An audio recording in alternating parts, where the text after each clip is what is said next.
Good evening, everybody. Just have a slight issue here, which I'm going to fix. Second.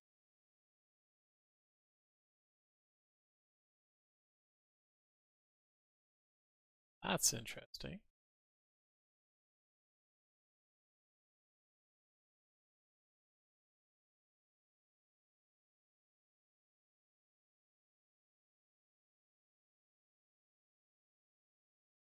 Okay, I guess we're just streaming and not recording right now. Okay, so we have a number of repairs that we're going to be doing tonight, and you can stay tuned and watch them. The first one we're doing is one that I won't be able to show you right away, only because PS4s suck, and they won't allow me to actually capture the video until I make some changes on the system.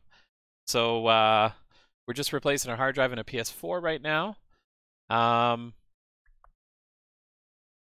yeah, so let's see. Copy,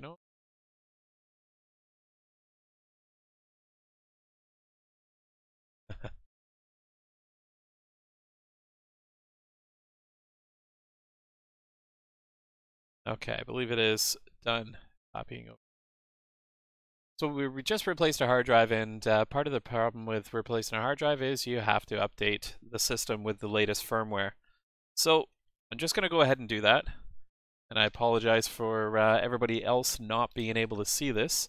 As I mentioned, PS4 systems are a pain in the ass, and you have to disable DHCP to actually get it to actually show on a video capture card of any sort.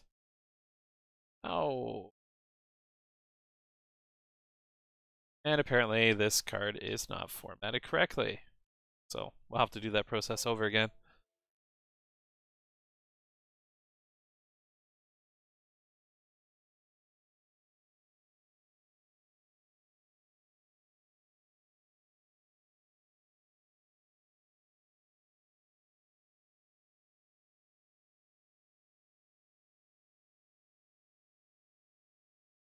Okay, so we pulled it off. Added.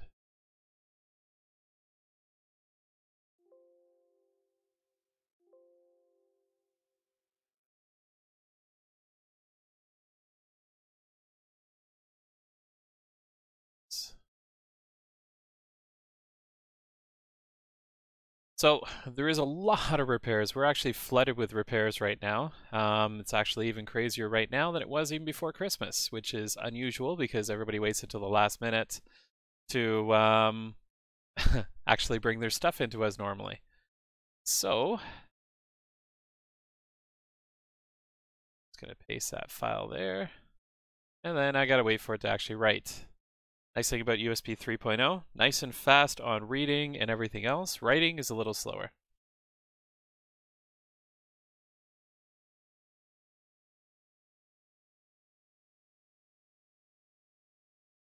After this, I don't know what we'll end up doing. We've got quite a few repairs, HDMI port replacements, hard drive issues. We've got a ColecoVision. I've got to do a couple Game Gears here that need recaps. So we'll be touching on some of that stuff.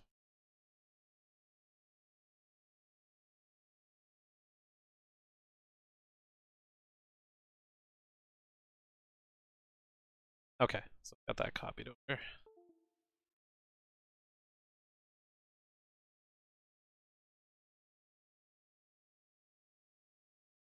Give this a shot again.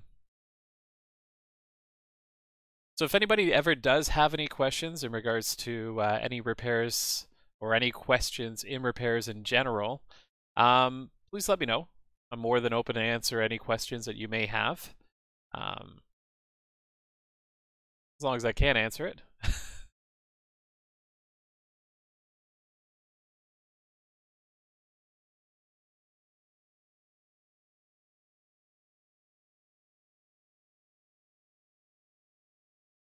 Okay, so the system is just starting up here right now. Again, I can't show it to you, unfortunately.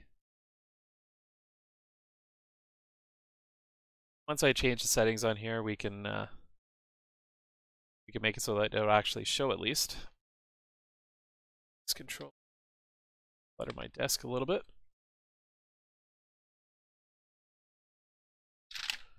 We're not working on a PS or an Xbox One right now.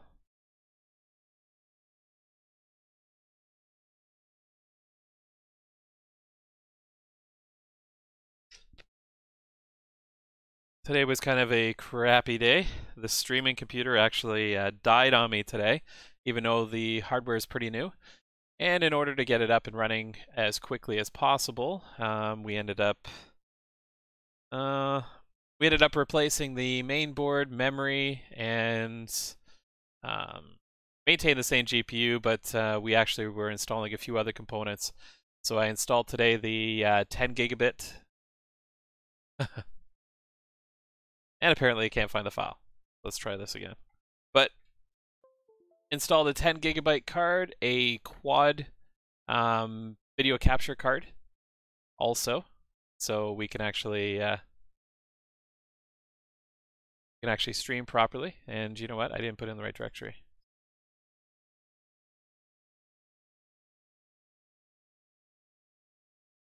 Beforehand, for video capture, we're using the AverMedia Capture HDs, which are kind of cool devices. The problem is that there's quite a bit of not necessarily lag, but delay in when the images are actually, or the video is actually presented from the source to the actual destination, being the OBS stream and such. So when we're using the microphone or the microscope, when I actually move my hands, I'm seeing it in slow motion on the actual screen, which makes it extremely hard for me to point out different components when you're hearing me live, but on the flip side of it is it's not live. So, okay, that should be good to go. And now it should be able to find the update file. Let's see. Third time's a charm. So, we're now running a proper 8700K i7 processor in this system here, along with a kick-ass video card. Sorry, not video card, a kick-ass motherboard. And I'll update the specs on the on our Twitch pretty soon anyway, so you can actually see the specs, along with running a 1080 video card for any gaming that we end up doing. And then for the encoding, we're actually running a 1060 video card. And then the 10 gigabit internet or Ethernet port is actually hooked up to our server directly to allow us to have access to our massive network area storage device that we have on there to store all of our videos and help with any editing and such we do. Which I haven't done any editing in a while, so all these videos, when they actually do get uploaded to YouTube and get edited, there'll be quite a few. We tend to break them down into topics.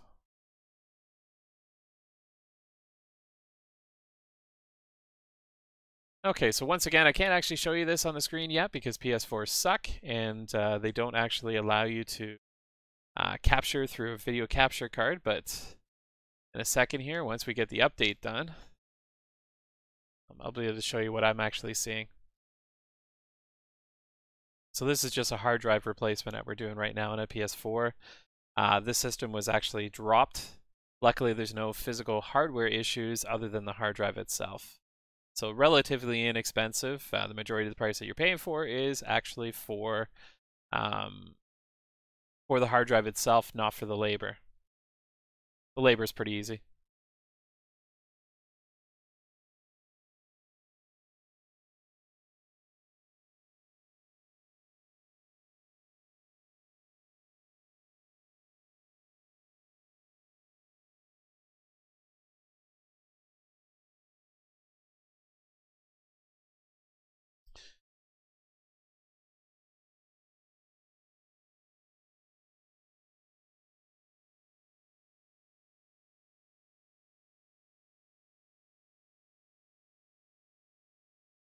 So this was going to be streamed earlier today, but unfortunately, due to the computer problems we had, wasn't able to catch the stream or do the streaming this any earlier today. So it's a late night or early morning, I guess, 2 o'clock in the morning.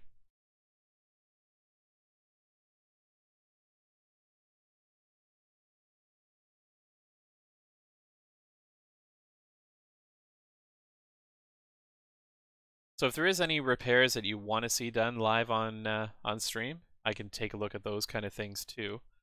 As mentioned, we do have a couple Game Gears that we're going to be starting recaps on.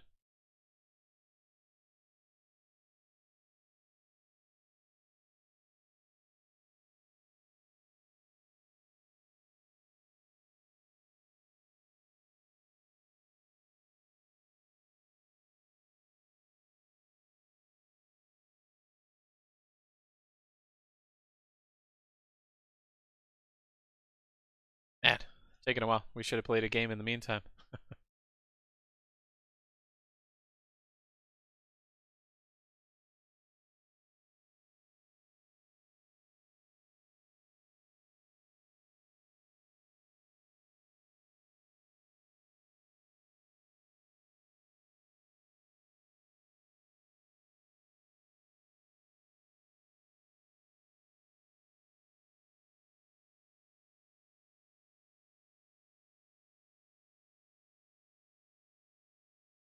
I think it was quicker downloading it than it is to actually install it.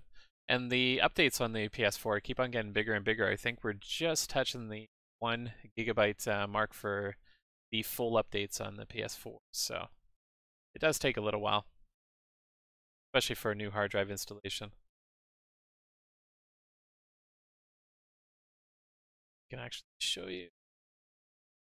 Okay, so I'm kind of using the system right now as a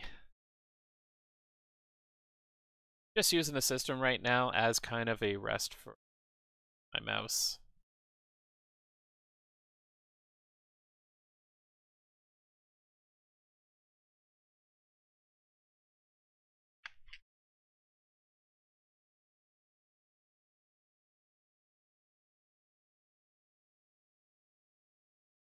And it's almost done. Unfortunately, as soon as you end up having to replace the hard drive in any of these, you're obviously losing the information on the hard drive, which means you're going to have to re-download everything. And I can't do it for you, unfortunately, at the store here, even though we have extremely good internet, only because that would require me to actually have the login and password, which I don't like getting my hands on from customers. So that's kind of their personal business, not mine.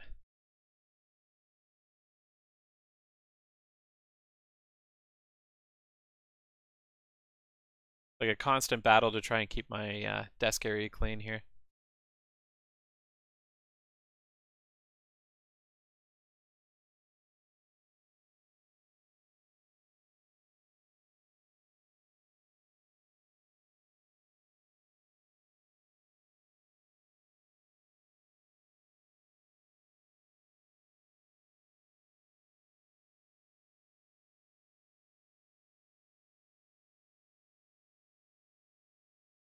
Typically have music going too.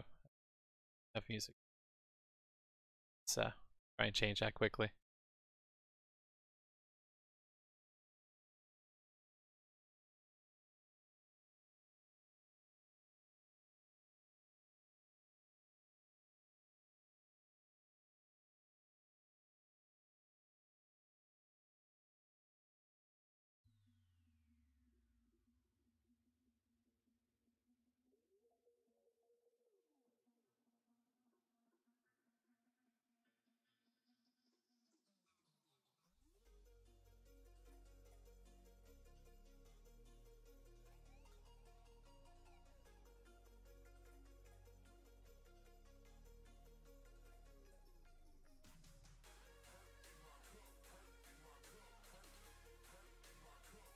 Okay, so the update is done here.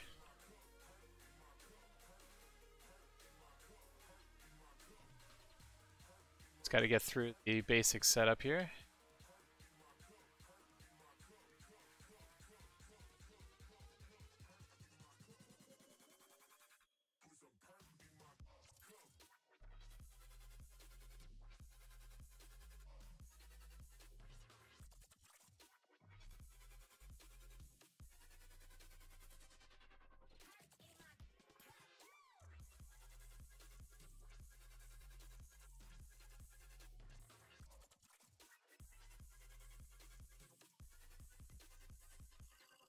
Okay, so that should give me access to actually seeing what's on the screen here. Let's give it a try.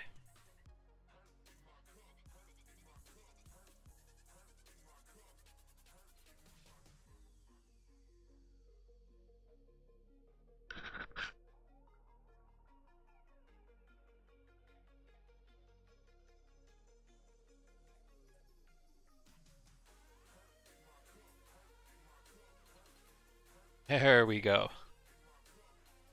So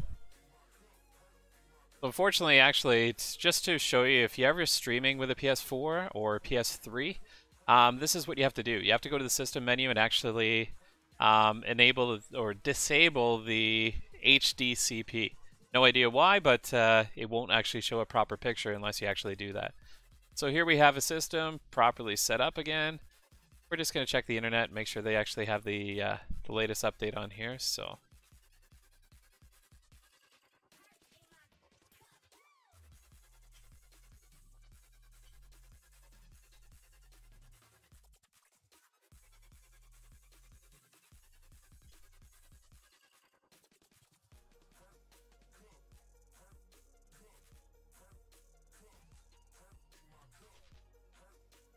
And just going to block that out for a second so I enter the password. Going to be a little bit harder.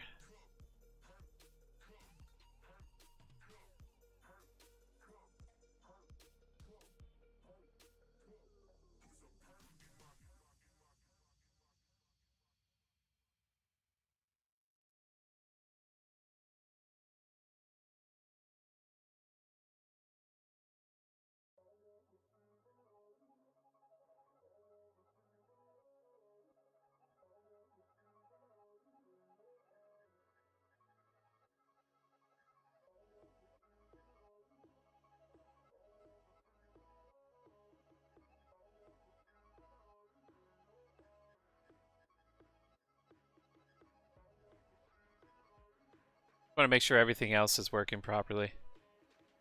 Great that we got the system booting now, but you need to make sure it actually reads disks and everything too before we actually give it back to the customer, for obvious reasons.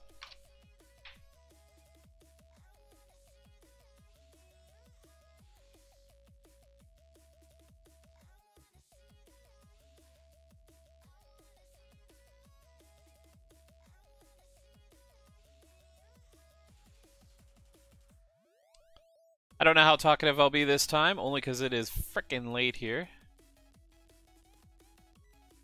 Okay, so we'll try a game here first off. Make sure that actually comes up as valid.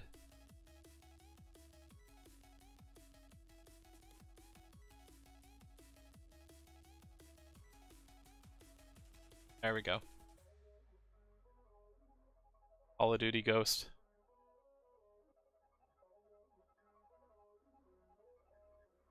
Thanks for tuning in. Please follow if you get a chance. So what we're doing here is actually replacing a hard drive in a PS4. So we're just verifying that everything works. This is a system that was actually dropped, and hard drive is no longer actually working. So, okay, so that's all working and everything. What I'm going to do is just shut that down, and we'll get this bolted back up, and we'll go on to something maybe a little bit more exciting for repair.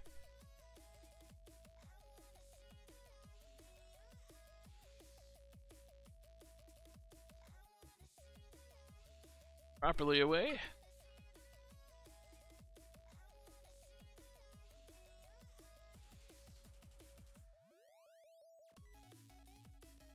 Game back out of there.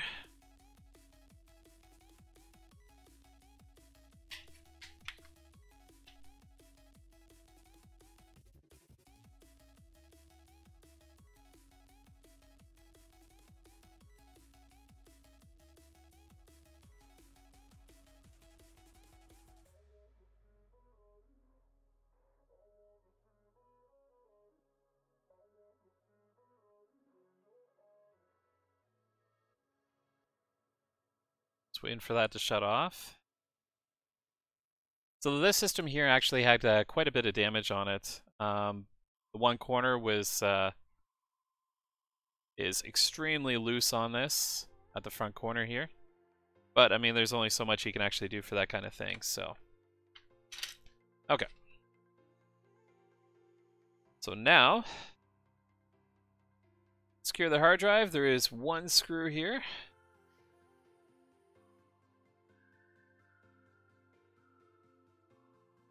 Just right here. Then we have the cover to go on there.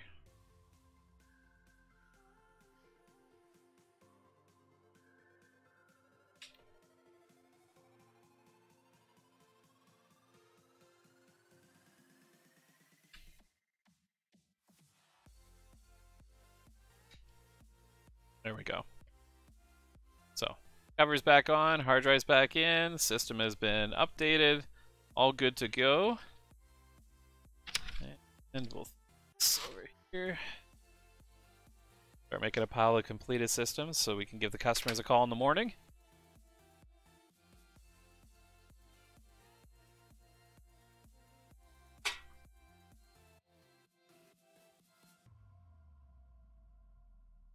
Okay, let me just put a note on this one.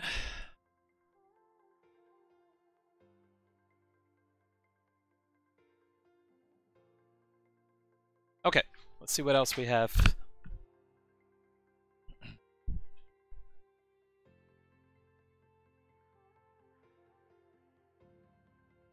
Need to make some room on the shelf. It's getting a little chaotic. So, Slim. Oh yeah. So this is a Slim HDMI PS4 replacement that we have to do. And not sure if you can actually see that 100%. We'll get zoomed in here a little bit.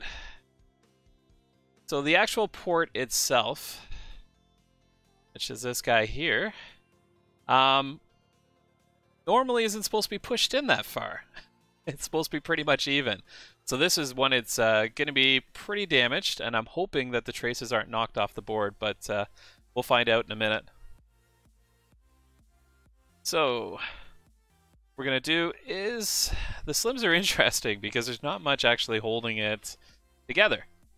So to open it up, all we have to do is that. And then from here,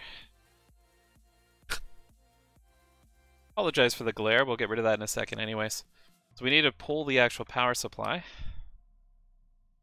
which is twofold because you can't actually get it out of here. From this side, there's actually a screw on the bottom that's holding it in place too.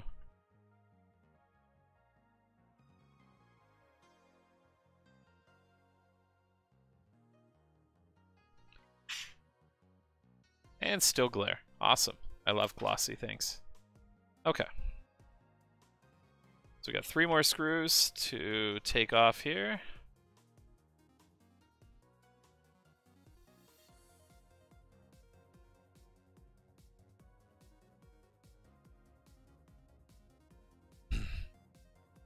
So from here, gotta get rid of the antenna that's sitting on there.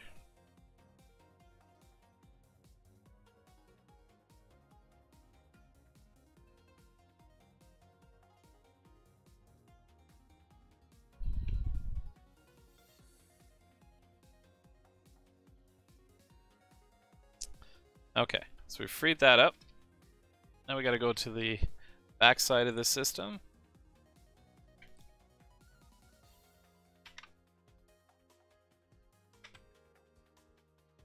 Got to pull the hard drive on this guy. Again, 1 screw.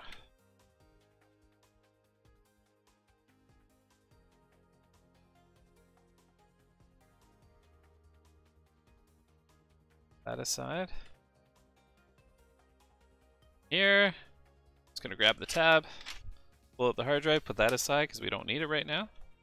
On the back side here, there's actually a warranty sticker, and underneath the warranty sticker is the screw we need to get into the rest of the system.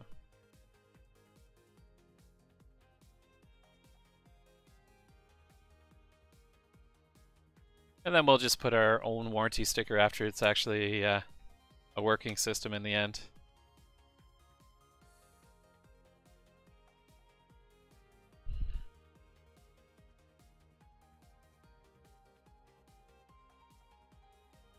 So these systems are a little bit of a pain to actually get open.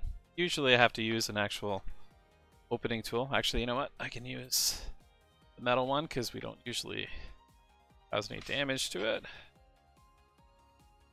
So what you want to do is kind of get it into the wedge on the side here. I pull it out a little bit. There we go on the one side. And we'll do the same on the other side. There we go. So once we get those two sides off, matter of sliding it off the front there, and we've got her open. So on the bottom side, we have to take out a whole crap ton of screws.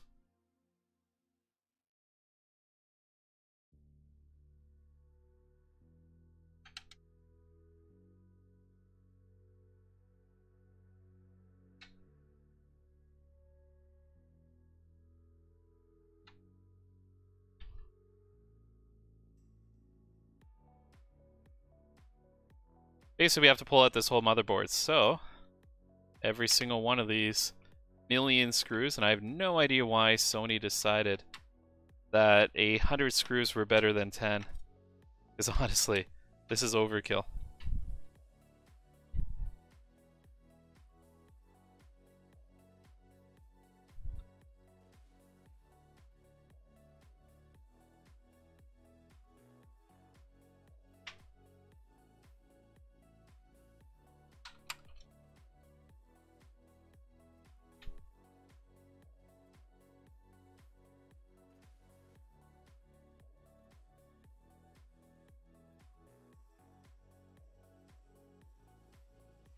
About halfway through right now.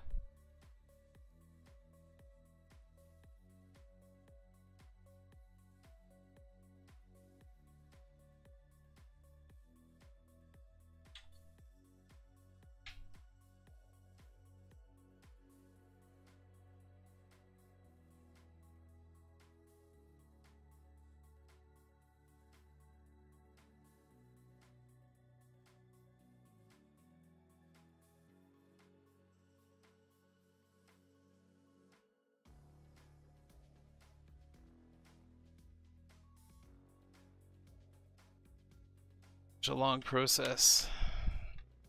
Some are actually a pain in the ass anyway, so if you need to work on the drive, you need to be able to take everything off because the drive is actually located underneath the main board. And you can't easily pull it out and actually work on it unless you actually have the whole system apart. So if you're doing something like diagnosing a laser replacement on a PS4, it's complete and utter pain in the ass. Only because you got to tear it apart, do full system maintenance, get thermal paste back on the processor, put her back together, and see if the drive actually works. If it doesn't at that point, because your diagnosis was incorrect or there's something else going on, you have to start the whole process over again. Tear it all apart, replace the thermal paste, do whatever repairs you're doing, and slap her all back together. We just got to get rid of these ribbon cables here. This one does have a clip.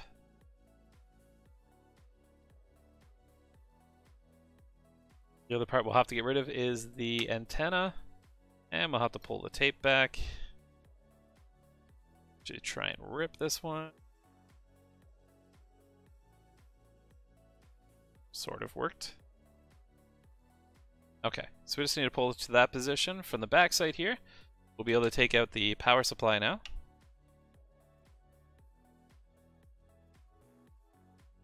People always ask me why I normally have nails, and this is the reason why. Except I don't right now.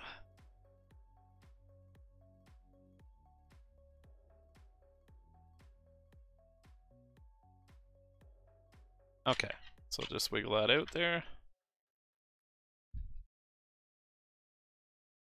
Okay, so power supply out of the way, and those are actually one of the lightest power supplies you'll see on a PS4 in the slim consoles.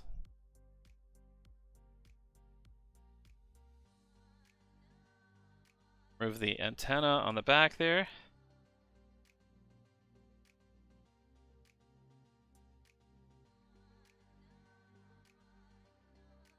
Ah, yes. Okay, so this screw here attaches the, it's only on some of them that it actually does it, but it attaches to the back metal plate. So if I was to attempt to pull this metal plate off, I'd be resisted. And there's one more screw. Goddamn screws. Okay. So that comes off, and we're exposing more of the main board. So from here, we're going to take off the APU brace here.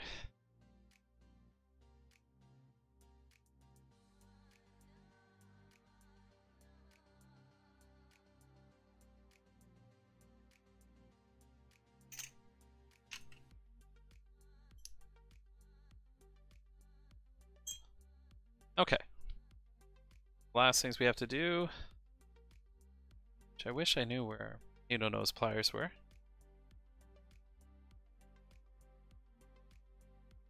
Is to pull the actual power. The fan power. Okay. So there we have the really pathetic small PS4 board, which is about half the size of the original PS4, and it actually has more on it. The actual drive itself, so the optical drive, all the components that are normally on the optical drive board are actually located right here. As far as layers-wise, it's a lot more flimsy of a board. So layers-wise, it's a lot more simple too. Okay. So, HDMI port. If we're actually looking at this,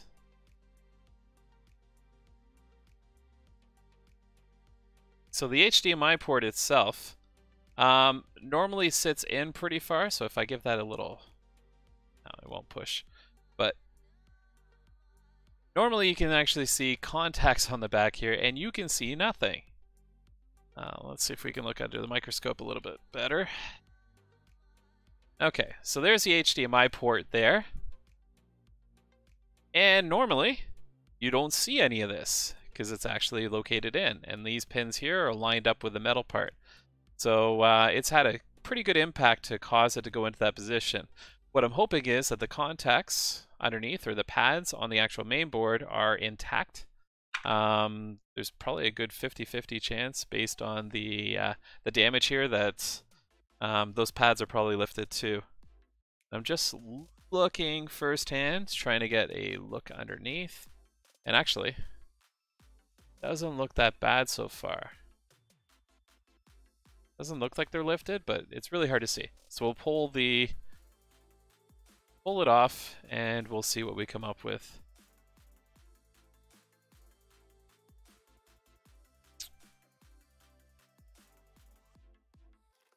So this part's a little harder to get on camera, only because I usually do it off the edge of my board, but we'll see what we can do here. Actually, I will need my needle nose pliers that I can't seem to find right now. Do this part of the repair. Actually, I can use these to hold it, otherwise I'll burn my hand off. So we're just going to use our hot air torch and warm up this HDMI port. Again, as I mentioned, it's really hard for me to show it to you. I gotta get some kind of stand that's a little bit better heat proof.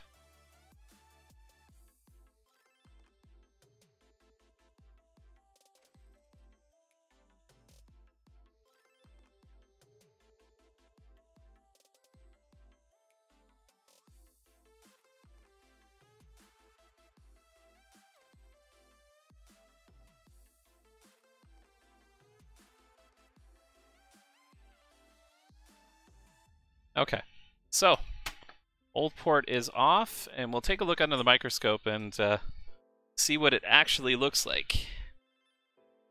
May be extremely badly damaged, but and I can already see that the pads are all perfect, but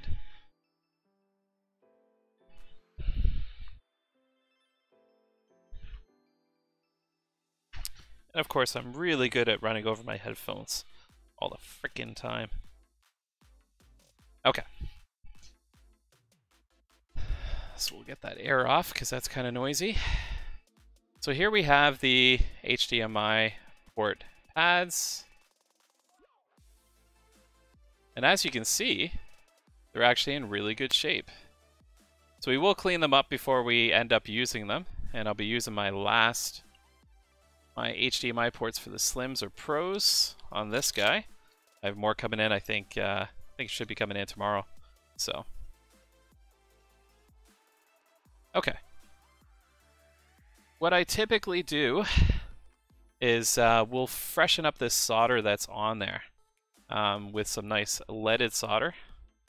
And we're just adding to the solder that's already there. So we're going to apply our flux. Get our iron here. For that to warm up. There we go.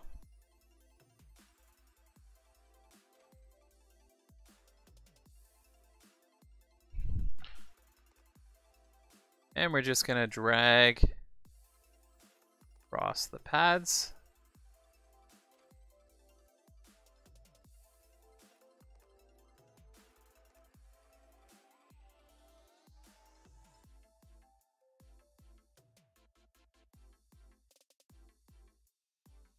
This is not normally the tip I use. This is kind of my universal tip, but for HDMI ports, it kind of sucks.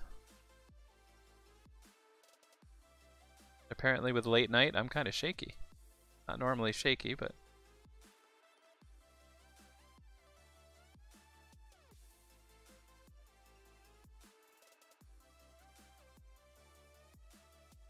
Okay, you know what? I'm going to change the tip. So I apologize for a little bit of beeping for a second. This tip is really bothering me. Yes, there we go. Okay, so give me a second here.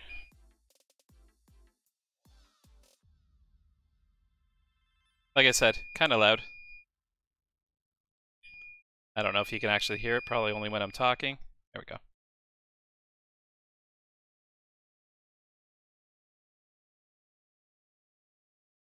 Just gotta wait for that tip to come up to temperature here.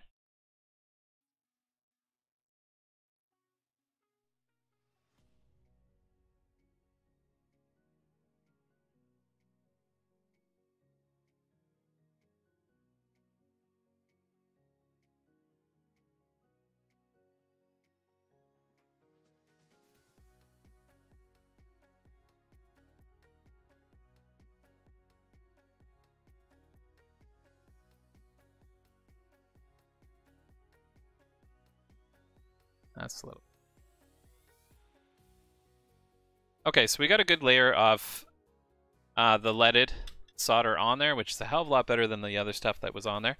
We're going to give it a quick little clean here, apply some more on it, and then we'll look at the actual port itself. I do apply some leaded solder to the actual port also to get that kind of primed and ready to go on. And we're just using some IPA here. It's isopropyl alcohol. Clean it up. Perfect, and as you can see, it evaporates extremely quick.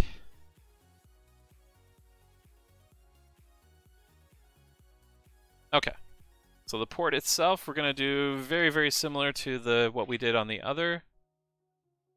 I'm going to zoom out a little bit just so if I move the port around, you can still see.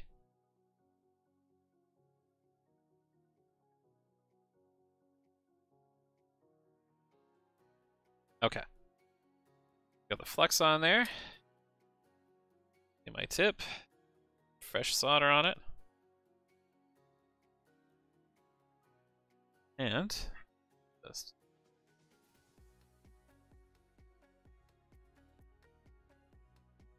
now the one thing is we don't want any bridges going into this.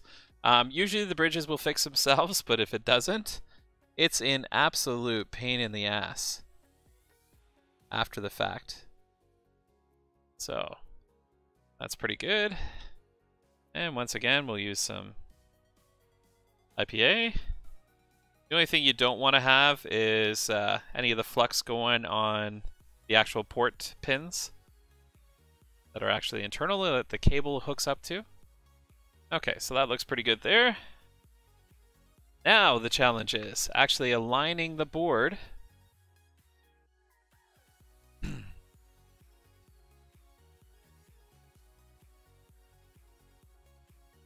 So we do it upside down, aligning the port and getting the port installed on the actual board. So it's kind of a two-step process that I do anyways. So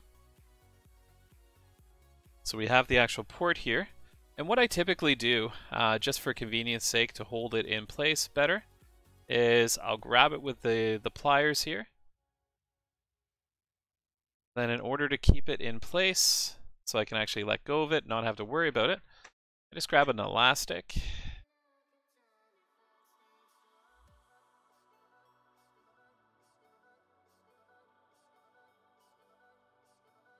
And we hold on to it that way, so I can let go of it no problem, and it'll grip it fine. Okay, so basically what we're going to do is warm up the actual port, and see if I can actually readjust this a little bit for you.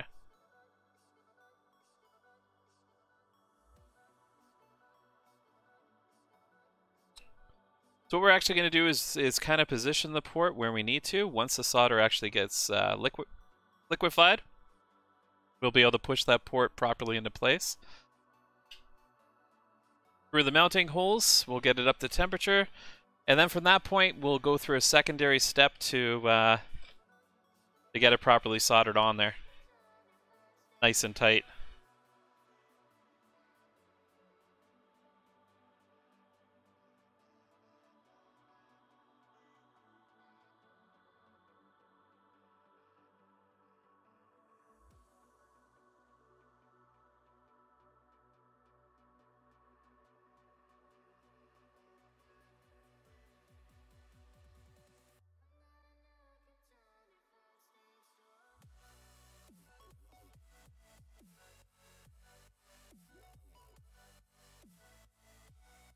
Okay, so the port is technically attached here, but I can pretty much guarantee you that the pins are not going to be tight enough at this point to the actual board. We can even take a look at this and make sure it's actually aligned properly too through the microscope. Wrong port.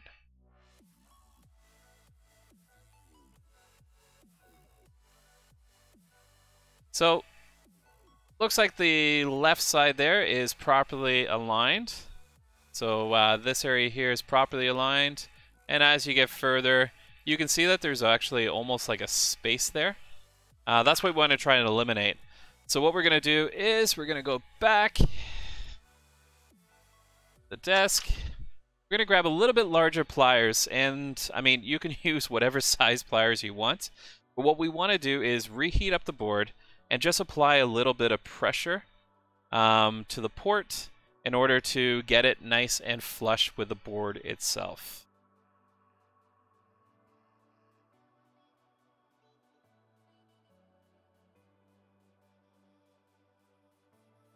Just going to heat up the board here.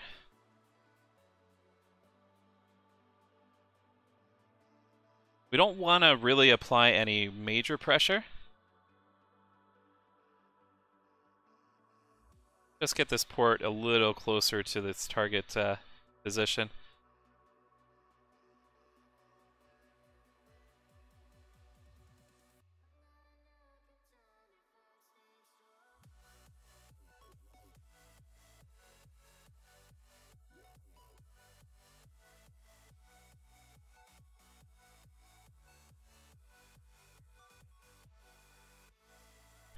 Funny enough, it took a while there actually to solidify. A little longer than I expected. Take a quick look here on the microscope. Okay, and as you can see here, let's see if we can. It's really hard when things are on an angle to actually get a proper zoom on it. But if we actually grab a pick here and we check the connections, we just want to see that there's no wiggle. I can already see that the pins are all properly attached anyways. But we just want to make sure that there is no wiggle from the pins themselves. And there isn't. So that is successfully changed over. All the pins are nicely soldered in place. And feeling pretty confident about that. So now everything goes in reverse order. So, and it doesn't mean that this is going to be the only thing wrong. The problem with the HDMI ports is there is power that goes through them. And when there's power going through, you can actually short out the port by crossing pins. The Slims we don't seem to have that kind of issue with, where we do with the FAT systems. And the reason for that is usually the port gets pushed like it did on this one, but the pins don't actually push out and make contact with each other. This is the encoder-decoder chip for the HDMI. So that's what actually outputs a signal to the HDMI port that goes to your TV. This guy here does go bad sometimes, so it'll actually give you the exact same situation that you have with the HDMI port problem, where you just have no signal on the TV itself. And unfortunately, we can't actually tell if that chip is any good from this position. We have to actually replace the port first. So again, on the Slims, that's a pain in the ass, because you have to tear the whole entire thing apart in order to test it, and yeah, there's a lot more screws and everything. But in this case, I mean, you don't even need to put the back plate on. All we have to do is put the braces in place for the APU.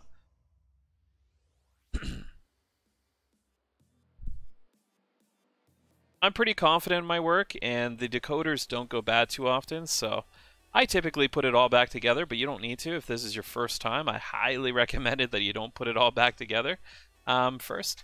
So I'm just cleaning up the GPU or the APU a little bit. We'll go over it with some alcohol here.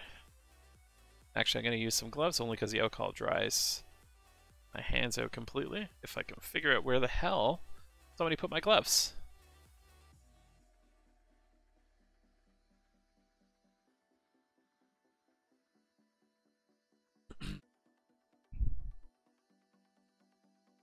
I guess I got my blue gloves anyways. A brand new box of black ones around, but no idea where that went now.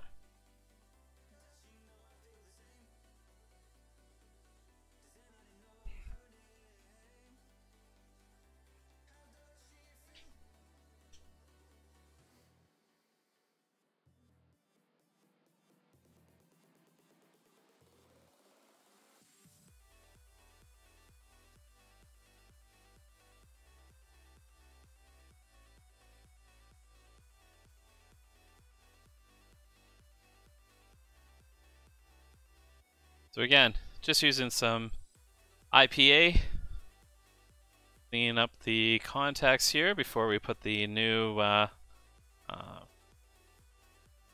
thermal paste in place. Okay.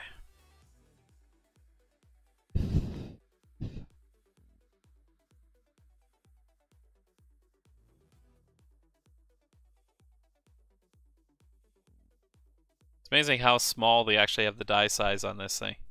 So, I mean, even the old one had a large heat. PS3 had a huge heat spreader with a tiny little processor here, but the processor on the PS3 only handled either the graphics or the actual CPU. Here we have one chip that does both, and it's actually a smaller die than even one of the chips on the PS3. And it's a huge improvement over the original PS4. This one being a Slim edition before the Pro came out. Gonna locate the board back, make sure all these ribbon cables are out of the way.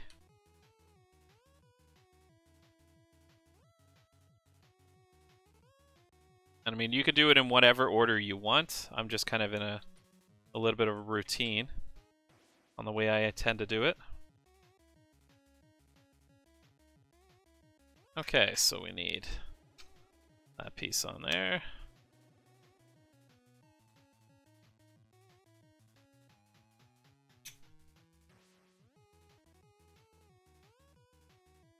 Grab our screws, put that down.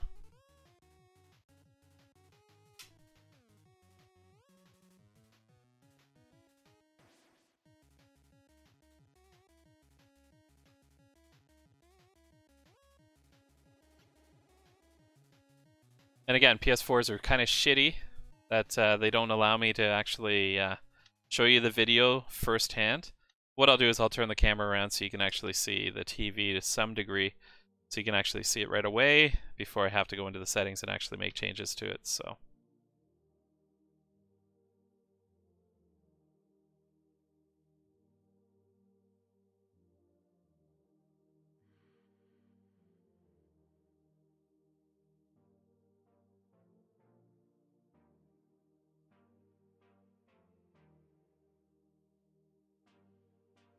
So these are the optical drive cables. Every single one of these have a different function for the optical drive, except for this one. This is the front switch.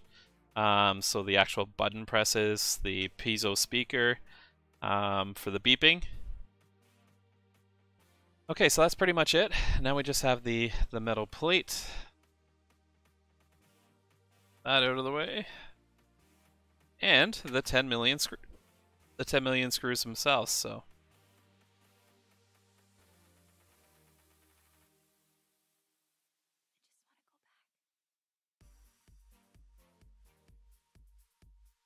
Okay. So with these screws, there's black ones and there is the silver ones. There's also extremely small silver ones. If you want to know which ones go where, if it's screwing into metal for the most part, it is going to be the black ones. If it's screwing into plastic, it'll be the coarser thread silver ones. So it makes it a little bit easier.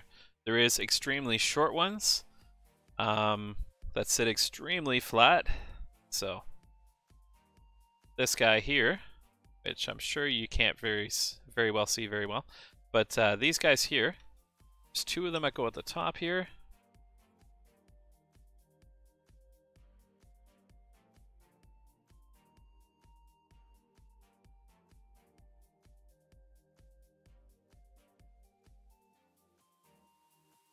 So those two go there, and then the other two are here.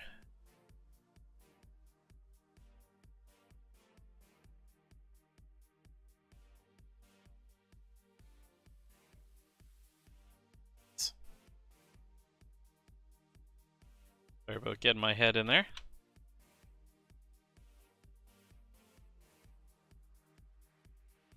And that one is the wrong screw. So we'll come back to that one in a minute. This is one that goes into plastic. Okay, we'll go on to the other screws and we'll come back to that one.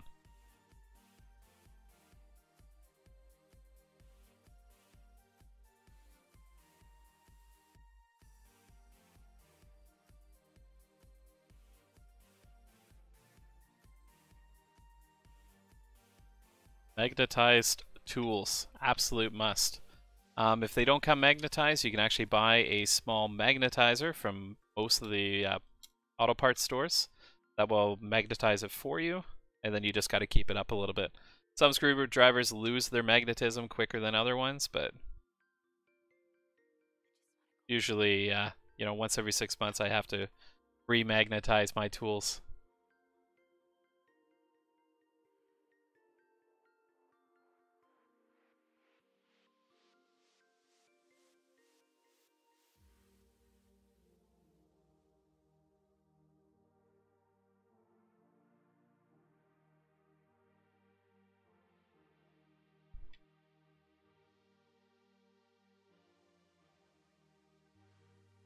So, once again, million individual screws that we're putting in here for this PS4.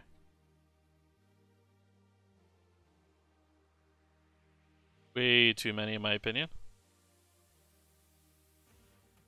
A quicker process to take them out than it is to actually put them back together again. Where do we have plastic?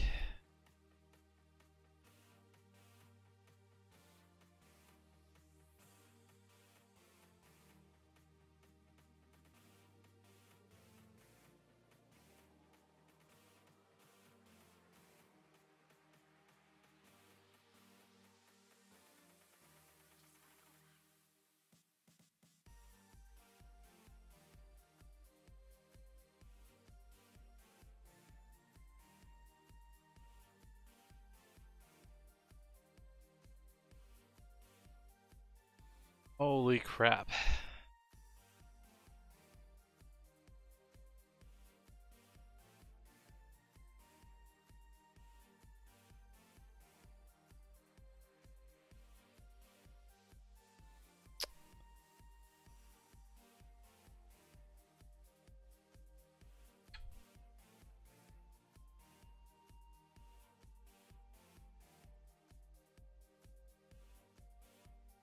And over order of operations wise, I kind of did it a little bit backwards. Doesn't cause any problems, but I'm not sure if you can actually see. But I'm not redoing all the screws for this because it does not cause any problems. But the metal plate's actually going over the ribbon cables where it should have been the ribbon cables over the metal piece. But again, it doesn't cause any issues with the system. So if you do run into the same situation I just ran into, rest assured you can leave it that way and it won't cause any issues with the ribbon cables as long as they're in all the way properly.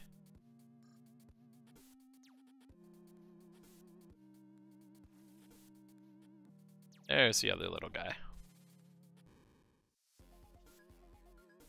So many screws, sometimes they get a little lost.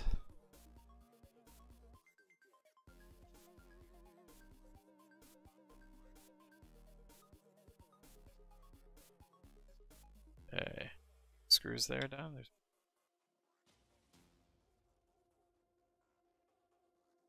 It's funny, it actually has the arrow. I think I've tried that spot twice now. It's one more. Two more that go inside. Hard drive goes.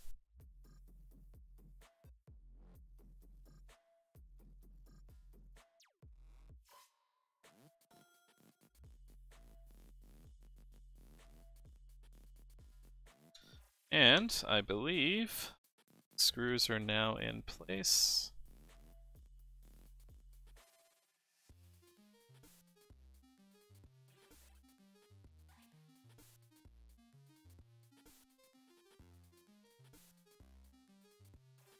So many screws to pay attention to. Yep, so all the screws are in place right now. There's one more screw that has to go in place once the power supply is in place again. This guy. Tucked on there and tucked away in a minute.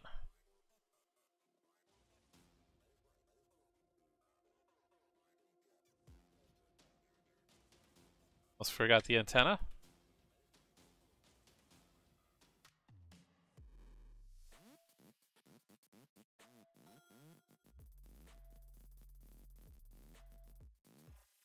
A lot easier to do this in my lap, but when I do it on my lap, you don't actually get to see it. Not that you really do right now, but it's a lot easier to do without gloves on too.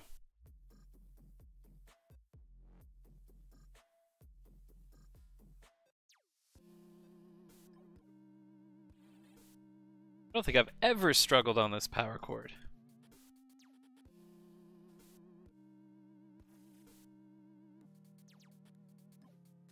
Stood around. Oop. Just me struggling.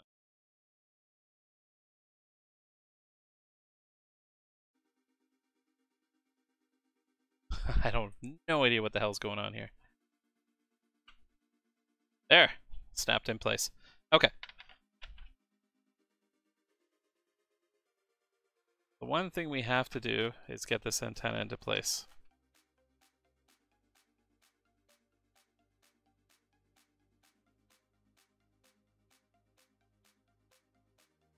Just like that.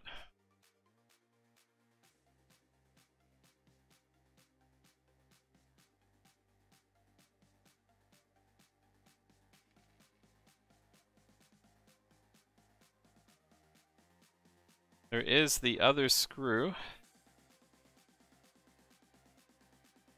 It was a short one. No, one of the long ones. Okay. This attaches to the back piece.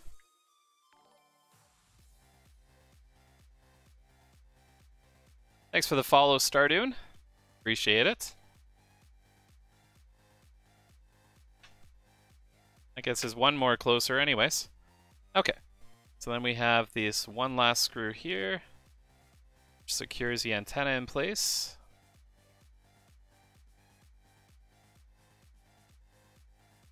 We'll flip it over, we'll put that other screw in place that holds the power supply in there, which is the one that kept on telling us that we needed a screw in there.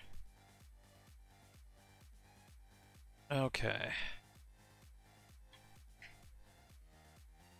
So we need to get this antenna in place. And if you are very, very OCD, I'm OCD, but not to a massive degree, when you get this antenna in place, you can actually tape it back into position. So the foam piece goes there, and then there's another piece of tape there. Realistically, where is it going to go when the case is on? Nowhere. So I usually don't tape it down. There's really no point to.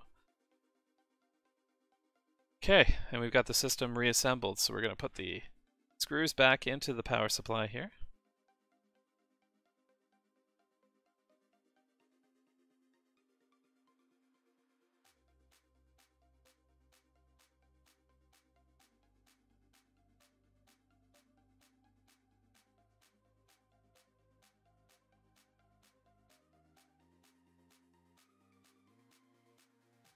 If you do have any questions, if you missed what we're actually working on, feel free to send a message and I answer your questions.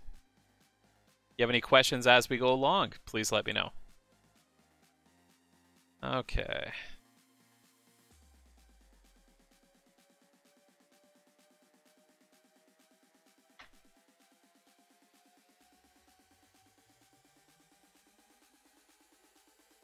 So we only have 2 screws left over, which is the hard drive and the case screw. Okay, so what we'll do is we'll hook this up to HDMI port, power, and as I mentioned before, PS4s, PS3s, you have to actually change a setting in the system to see the output on it. By default, most people do not have it actually set up that way, which would be extremely convenient, but it just doesn't happen. Where am I finding this HDMI cord? Okay. There we go. So this is the one for my TV.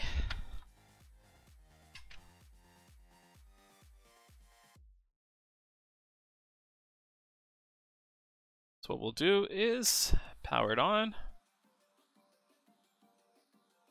That around sideways so you can sort of see the TV. And we'll make sure we actually have an output.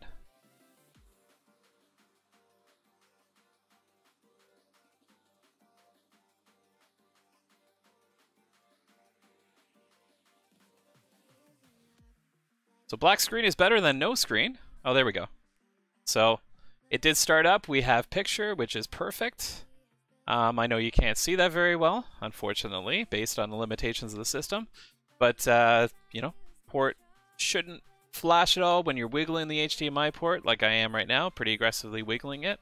If you do wiggle it and you end up getting any kind of static or distortion or screwed up image on the screen, it just means that your HDMI port wasn't properly soldered on. So if you're doing it at home, obviously you may end up with that kind of situation. But yeah, so this one's working fine. What we'll do is we'll go into the system here. I'll get that setting changed over so we can switch the HDMI ports. Oh, yeah. I guess it's good if I actually hook up the hard drive to it first, so we can actually access the storage system.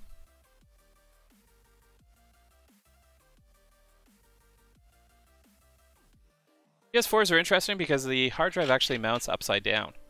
So when you first open it up and take out the hard drive, you want to see what size it is, you can't.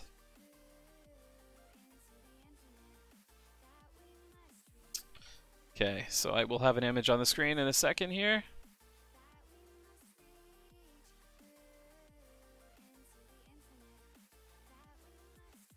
System's turned on there.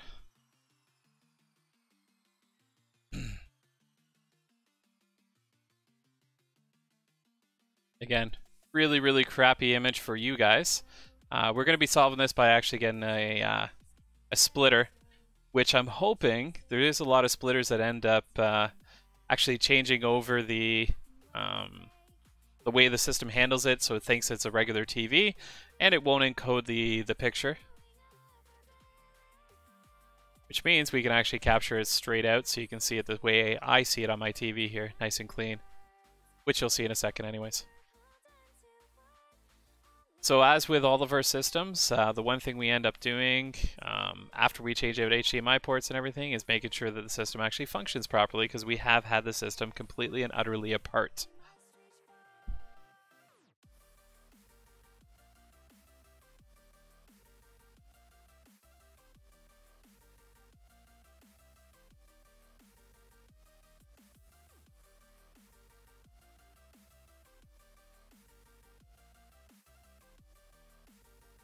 So we'll see what the next system is that we're going to be working on in a few minutes once we finish off this one. But I know I have to do a couple Game Gears tonight, so you'll at least be able to see that. Come on, system. There we go. That's that piezo speaker that I showed you earlier. And hey, look at that. That's awesome.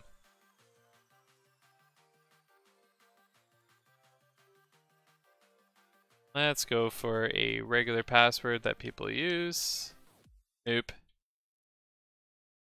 Oh boy. Okay. Oh, you know what? There's a default password. Perfect.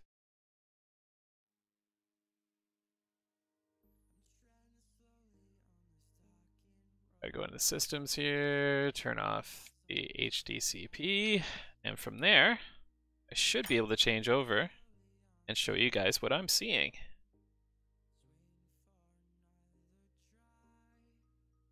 Only Sony makes you work this hard. There we go. So that's the setting there that you actually have to turn off to get streaming done properly with a PS4 or PS3 system, is that HDCP, which I have not done the research to find out exactly what it is. Okay, so we know the system works and everything so far. We know the controllers work because I have a controller hooked up to it. What we need to find out is to make sure that the drive actually works. In a lot of cases, when we get these HDMI ports in for replacement, they've had some kind of issue with them, as far as them being yanked out of the wall, being dropped, being knocked off something. So we need to check out everything, because in a lot of cases there'll be hard drive issues or optical drive issues. But as you can see here, it recognizes Call of Duty Ghost, and it's doing the initial small install, which is going fine. So I know the drive is actually working perfectly. So we'll pop that disk out.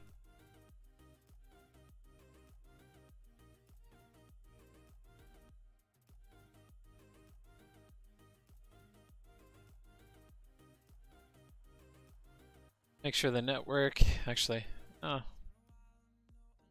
won't do that because I don't want to be entering the password and trying to confuse you guys, so you don't get the Wi-Fi password for here. I do have to set up the guest. We used to have a guest Wi-Fi set up. And when we moved to the new store, we ended up disabling it for a little while until we get security tightened up a little bit in our internal networks, so. Okay. And obviously the desk is screwed up. There we go. Okay, so we're back to the actual system here. We've got all the screws back together.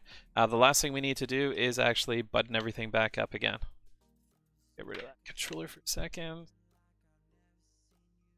And the system off properly.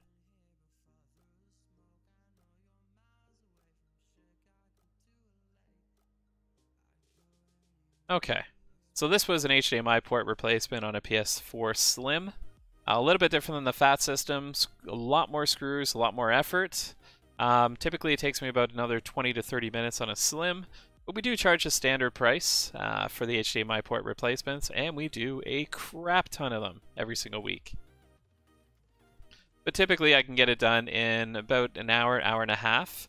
In some of the rare cases where we run into complications or a port just doesn't align properly, it could take up to 2.5 hours. So we charge a standard 2 hours for labor, which covers us for those incidentals. So this part here just kind of slides into place and then pops down. Top part here barely does any attaching. So we slide it a little bit, and it could help if I put it on the right way.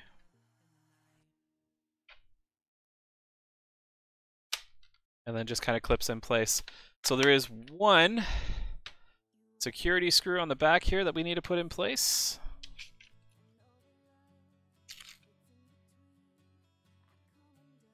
So there's one security screw, the Torx 8 screw,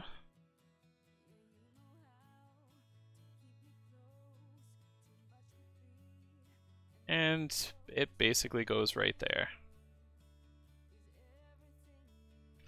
Okay, so that screw's in place. The other thing we have to do is the hard drive bracket. I did screw up that cable a little bit. This is just the cable that actually pulls out the drive, just because I put the drive in first. Get that out of the way.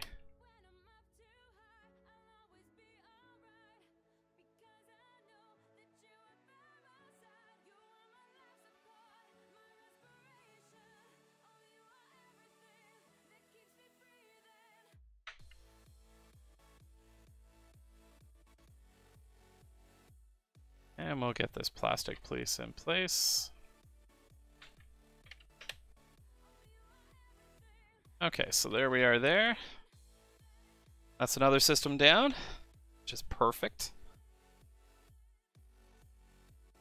Just gonna put a few notes on this repair so I can enter it into our system. There we go. Okay, and we'll see what else is next. There's definitely no shortage of systems, that's for sure. Actually, I've got a PS3 here. Oh, then I'm waiting on a laser to come in tomorrow. Actually, is this a D? That is a DAA. No, if I have the lasers around here handy. So maybe we'll skip that one for a second.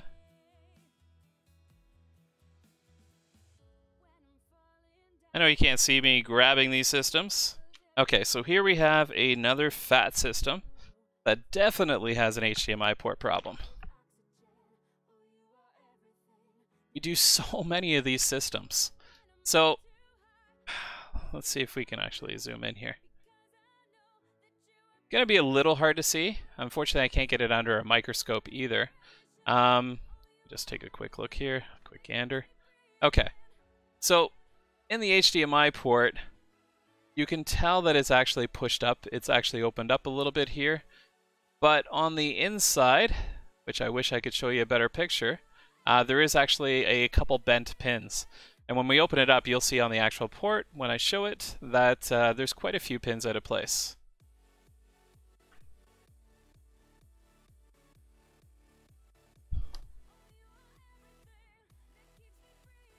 So I'm just gonna, we'll zoom out here. Just pulling off the actual warranty stickers so we can get access to the screws behind them.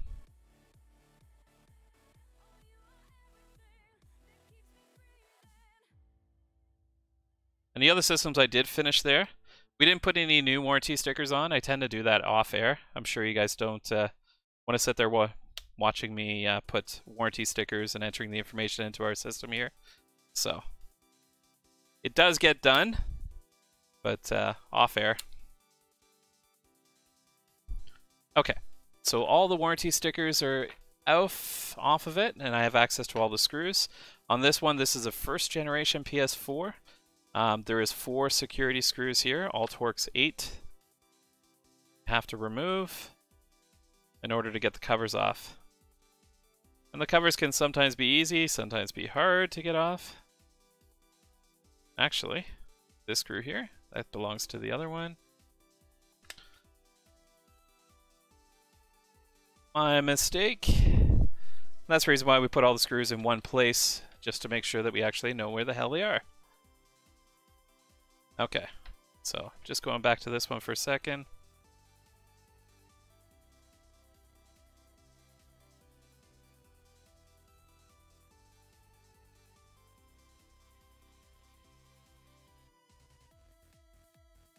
Sure this screw is put back into place here.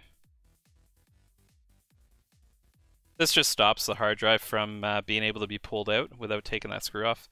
It actually doesn't serve any kind of purpose on this because it's not like your hard drive's just gonna accidentally slide out or anything.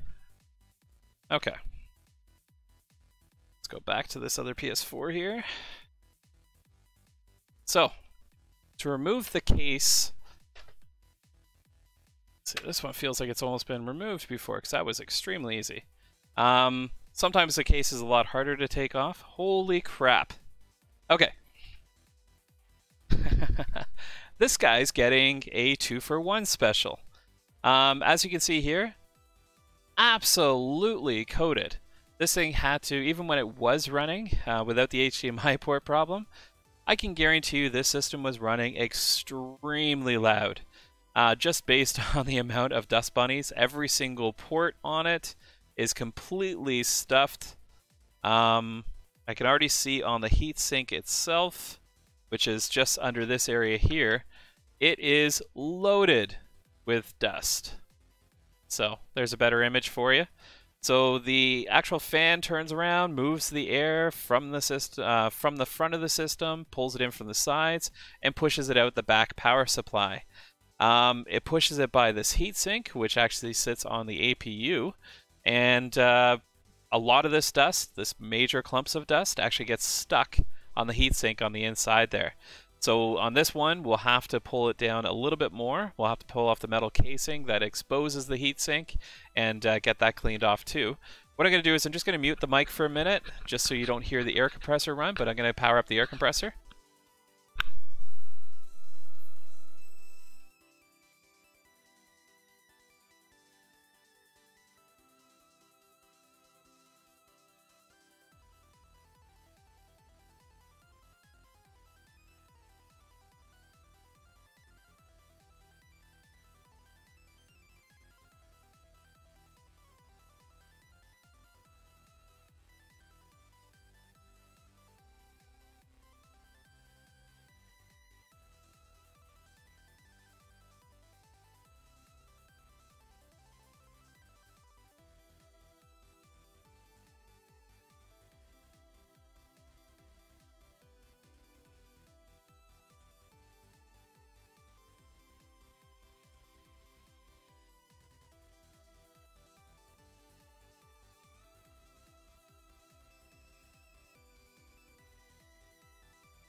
That should give us enough air to work with.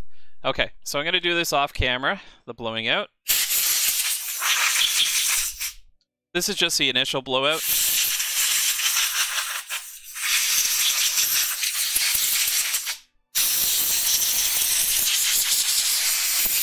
My God. I think you're kind of lucky that you're not seeing this. Okay. Yikes. The case is in such bad shape. Okay. So here we have the system here. So the first thing we need to do is remove the power supply. So there's 3 Torx 8 screws on the actual power supply itself. And then a couple Phillips screws.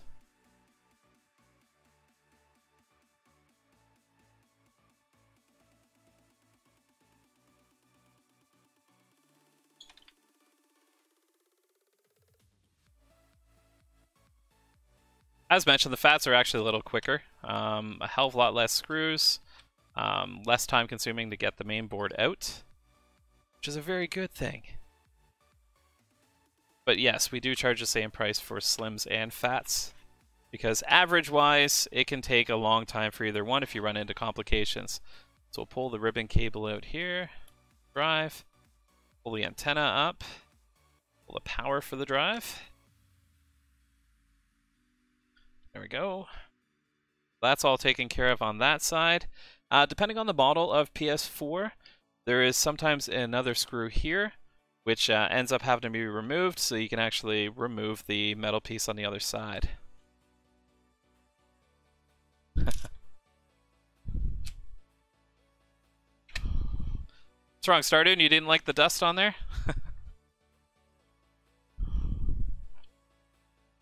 So, that's the backside of the heatsink here. So this is the side that obviously the dust will not go through as easily. It's the other side on the backside here that ends up collecting a lot of the dust, but we won't be able to get there until we actually get the main board out. So the first thing we need to do on this one is pull off the side cover to expose the actual hard drive. Trust me, this is not one of the nastiest of the PS4s I've had to work with. It's bad, but it's not the worst. Yikes, even the hard drive itself, completely and utterly coated with dust.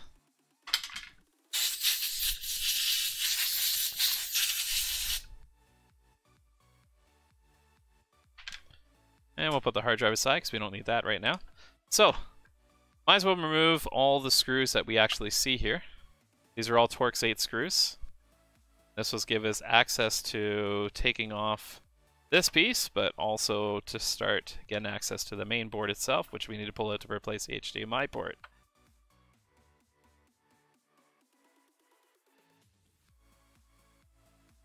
Stardoon, what part of the world are you from?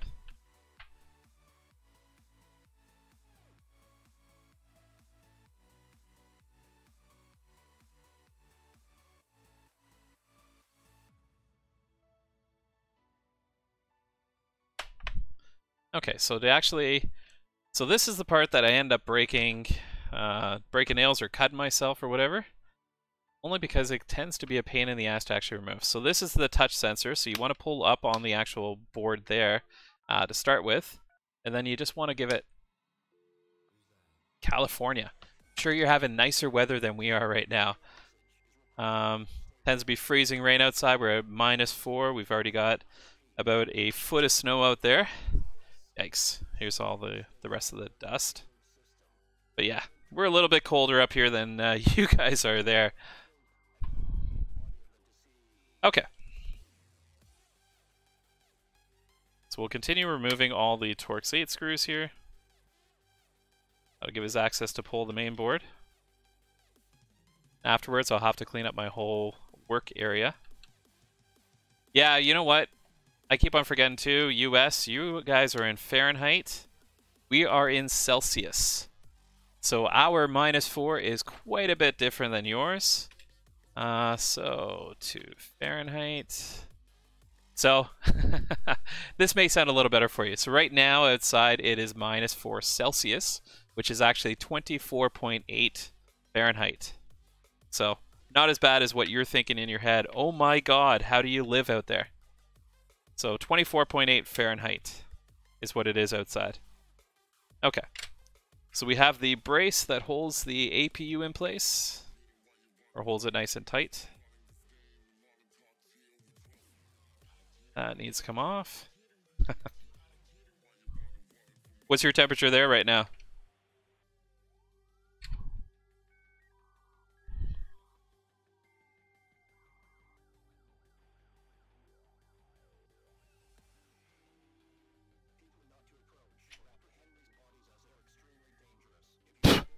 Okay. I don't even know why I'm attempting to blow off the dust. There's just so much of it. This is the fan connector. We'll get that out of the way. And now we can pull the board out. And this is where the fun is. So I'll show you the HDMI port under the microscope here.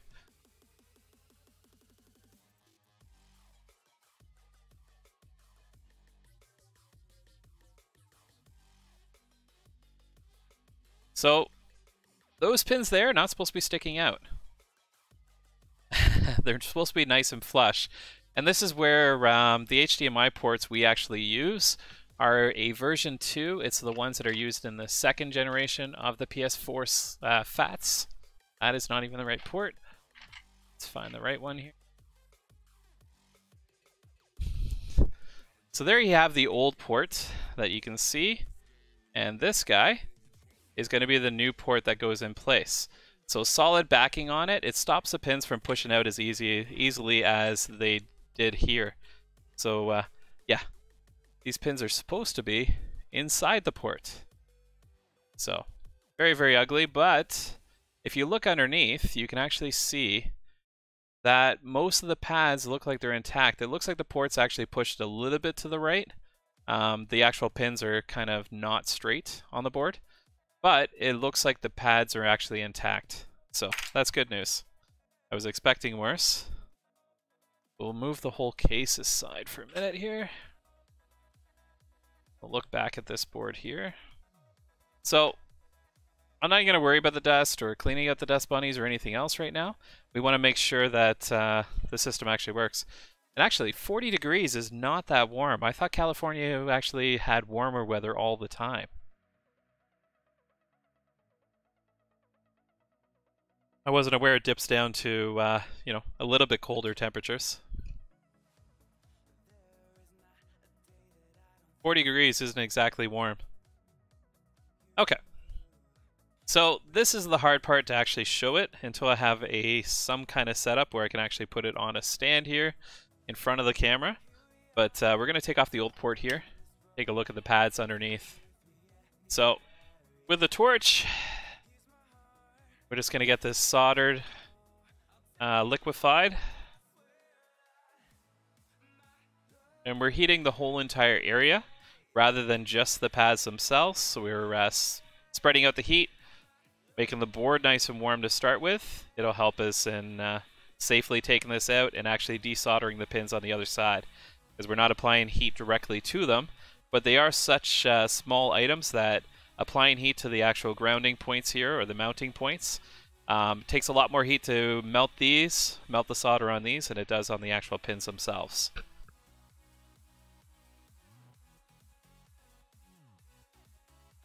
So what we don't want to do is actually pull the port off. So I hold it here just to guide it out, but what we don't do is pull. So when it's ready, it'll actually just fall off the board itself.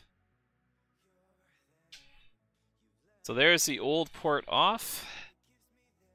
And now we're going to clean up the actual board itself, the solder, and prepare the new port.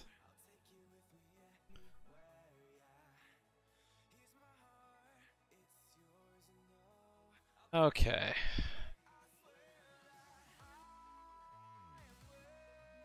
Yeah, actually, you know what? You're right, because I've seen that in all the movies and everything, that nighttime temperatures really, really drop in some of the desert regions, especially with the elevation and everything. Where in the daytime it could be nice and warm, in the winter, or sorry, at the nighttime it really, really drops. So you're not in the beach side, I guess, of California. Okay. So we're gonna lather it up with a little bit of flux here. I'll get my tip ready.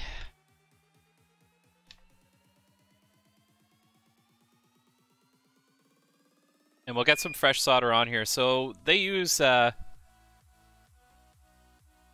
we always use brand new ports. And you'll see the port in a minute. We got to prime the port itself. I always apply leaded solder to the port, because when you have solder, solder will attach to solder easier than just bare metal. And when you get the port brand new, it's just bare metal. So the ports themselves, we buy them in bulk from overseas, but they're really inexpensive. What you're paying for with this service is obviously the labor. And if there is any complications, we're at least covered for that kind of stuff too. So we're just applying fresh solder to the actual board itself. Sony uses non-leaded solder like every other manufacturer out there. Non-leaded solder isn't as durable as leaded solder, which is what we can use aftermarket wise. Yeah, I can guarantee you. I understand that completely. That is going to be a lot cheaper to live there than near the beaches. Makes perfect sense. Okay. So I'm going to move the board out of the way for a second. We'll bring the port over here. I've already put flux on it. And we're going to do the exact same thing, trying to stay away from any kind of bridges. If we do get bridges, not a big deal. We can get rid of the bridges, especially if it gets a little bit stubborn. You can end up using a little bit more flux.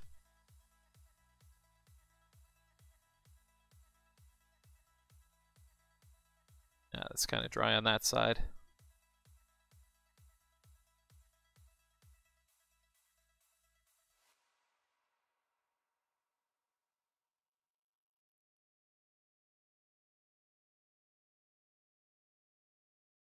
The last time I got these ports delivered to me, normally they come on loaded on a spool,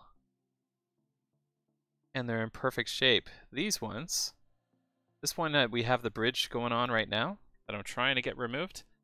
The issue with this one is the pins are actually slightly almost bent, so we'll have to fix that in a minute anyways.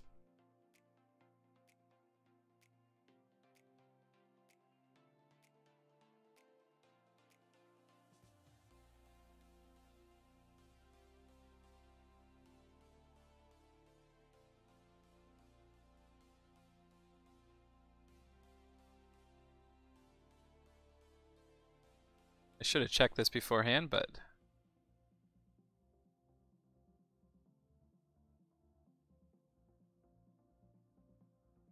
and of course this one's going to be completely stubborn with. Come on, bridge, go away.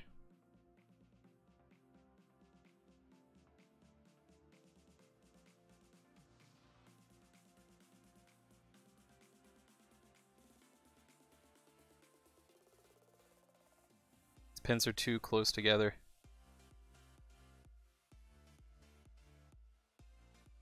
That'll make it a little easier. Okay. That bridge is gone, but what we're going to do is just manually manipulate port a little bit just to get those pins a little straighter.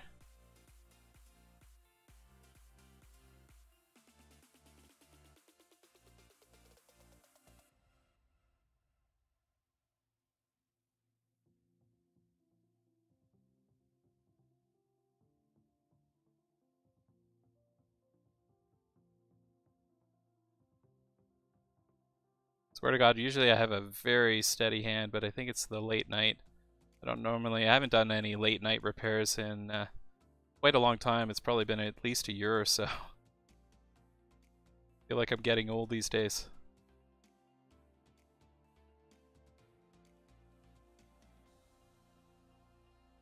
Okay, so looking pretty good here.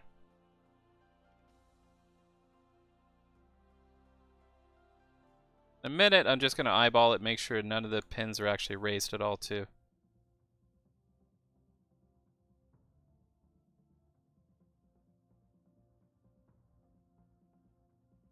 Okay. So we have the port prepared, and it looks pretty good as far as the alignment of the pins go. Okay. So we're going to clean up the actual, both items. Get rid of all the flux that's on there that's kind of burnt in place.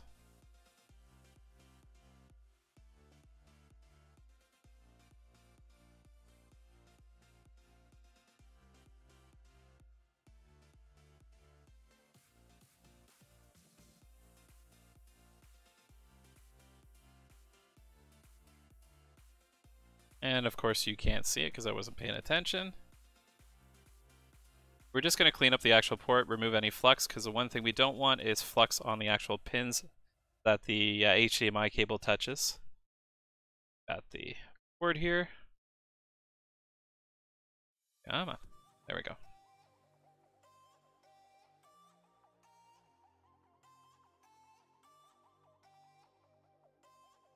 Just going to clean that up and apply a little bit of fresh flux to the pins, which will help us when we actually get the new port in place. So change back to the desk view.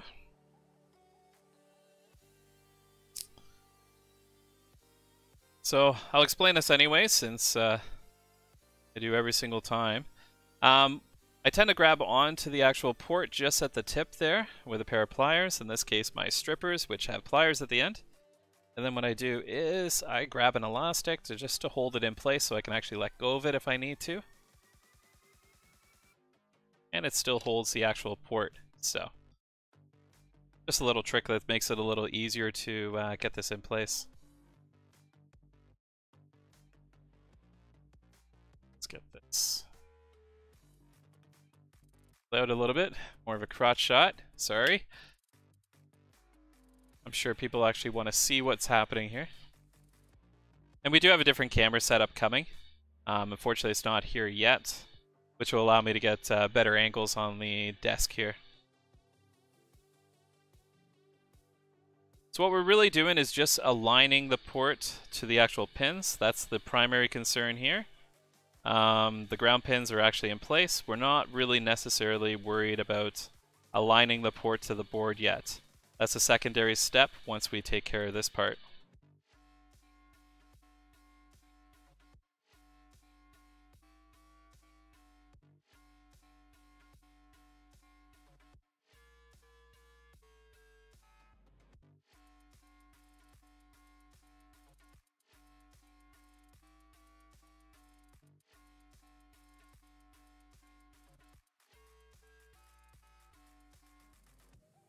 Come on.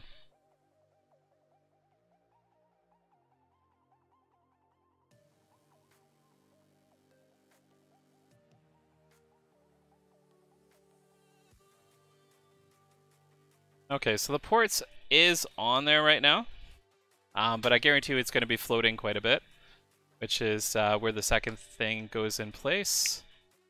I can't straighten late night like I wanted to either.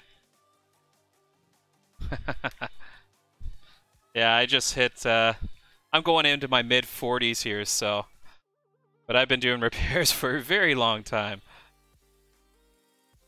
So yeah, it's completely floating. I can't see at this point whether it's actually lined up or not. So what I'm gonna do is move on to the second step right now, assuming that it's actually gonna line up. So I grab a second set of pliers here. They're quite a bit bigger, and we're not really applying any pressure. We're just trying to align the port up properly. So, bigger pliers, grabbing the board. And we're going to try and get it tight to the board itself. Again, not applying really any pressure.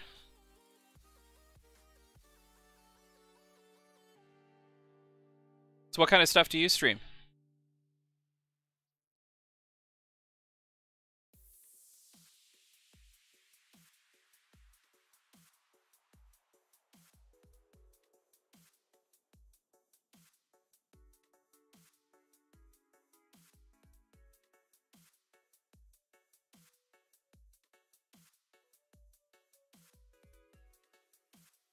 No, this is a PS4, Kyle. Thanks for tuning in on YouTube there. But no, this is a PS4. We're replacing the HDMI port on. PS2s, this wouldn't be worthwhile. I can get you into a replacement system before we ever get into an intensive repair like this. The only time we actually do any kind of intensive repairs on PS2 is when somebody wants like a region-free chip installed or something along those lines.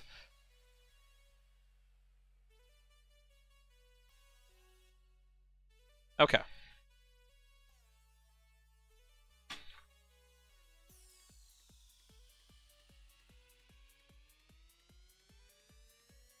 So, let's go back to the microscope here.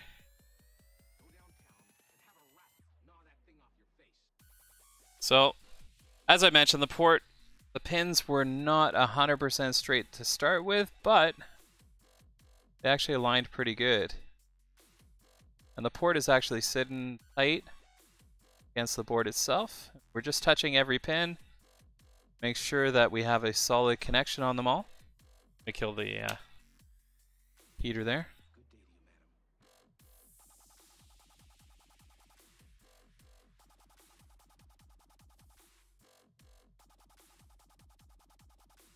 Okay, and there we have it. So I just got to get this cleaned up. Get rid of all the extra flux and everything on there.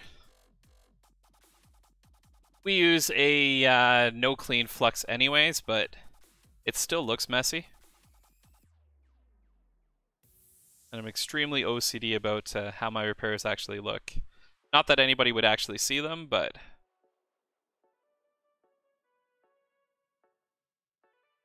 Oh, trust me.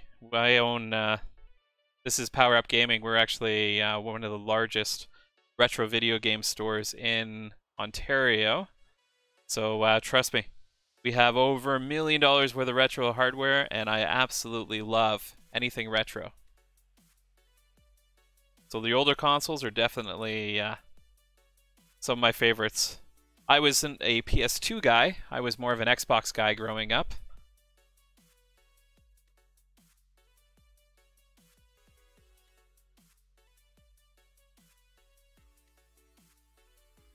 Very cool on your streaming stuff. Wow. So you're into like the real science stuff, where I kind of touch on the really light side of science, being console repairs.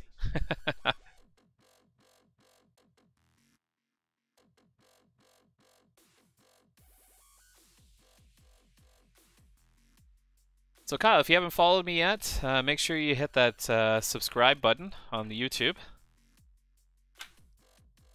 You'll get notified when we actually do all of our streams and such. We haven't had any new videos on YouTube in quite a while, except for the live streams. Just because it's been a little chaotic here. We're just trying to get caught up on repairs. Repairs have been crazy. I've been basically non-stop with repairs lately, so... But we will have new videos going up there shortly on all the different repairs that we do. I'm gonna get this board at least cleaned off. Okay. So, most of the dust has gone off that board. It is perfectly acceptable at this point. What we have to do is go back to the disgusting main board, or this disgusting thing. And what I'm going to be doing is just removing the screws that allow me to take this off so I can actually take a look at the heatsink. Oh yeah, we have tons of repairs on YouTube. Tends to be a lot more of the retro stuff, and we're going to be having a lot more very shortly. So I did take a break from doing videos for about a year and a half. Subscriber base kept on climbing, but that was basically due to the older videos. So most of these we usually edit down to remove all the conversation part of it, like this, and show kind of the nitty-gritty of the repairs themselves. So, yep, that's all on there. You can find us just at I think it's youtube.com/PowerUpGamingCanada to actually find us, or you can just do a search for Power Up Gaming Canada on YouTube, and you'll find us that way too. Okay, so give me a second here. I'm just going to mute the mic, so I need to turn on the air compressor just because I didn't fully air compress it, and I don't think you guys want to hear it running.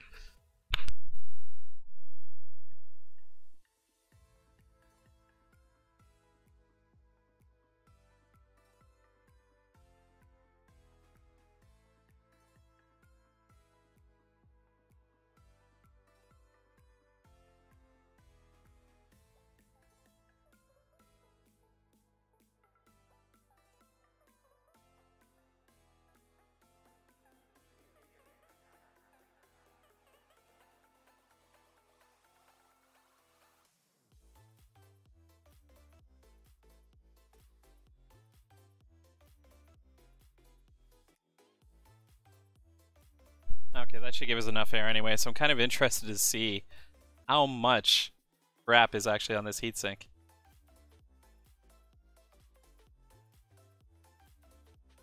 The antenna off there. I forgot to remove that one. Okay, the reveal. So, as mentioned, when the fan's actually running, this actually clogs up here, and most of the dust doesn't get past the other side. It does sit a little bit lower here, which means you get some dust blowing over the other side, but I can guarantee you this system was not running very nicely even when the HDMI port was working properly. This is pretty gross. It's needed maintenance for quite a while. We'll get that blown out.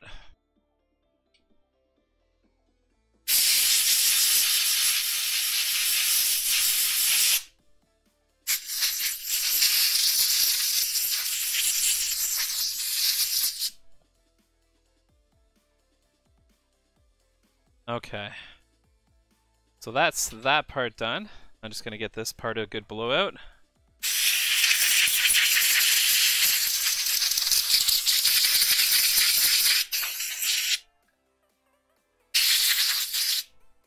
The nice thing about the HDMI port replacements, people get a bonus here because they get the full system maintenance too. So we actually blow out all the dust bunnies, change out the thermal paste, and it's like a 2-for-1 special when it comes to it, because by itself, we only charged an extra $35 to actually change out the HDMI port. The majority of the labor is obviously the tear down, the put back together, the change in the thermal paste, and all that. So.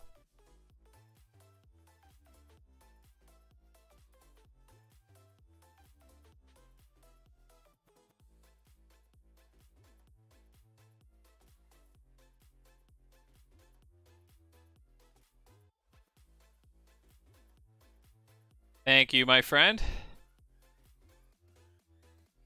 I appreciate the subscribe on that. Okay. So let's change or clean up this thermal paste here.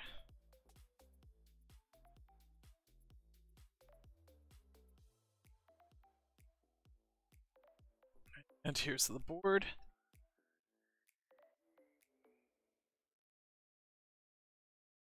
Some of those videos, if you look back far enough, you'll actually find some where I actually have hair. One of those side effects of aging.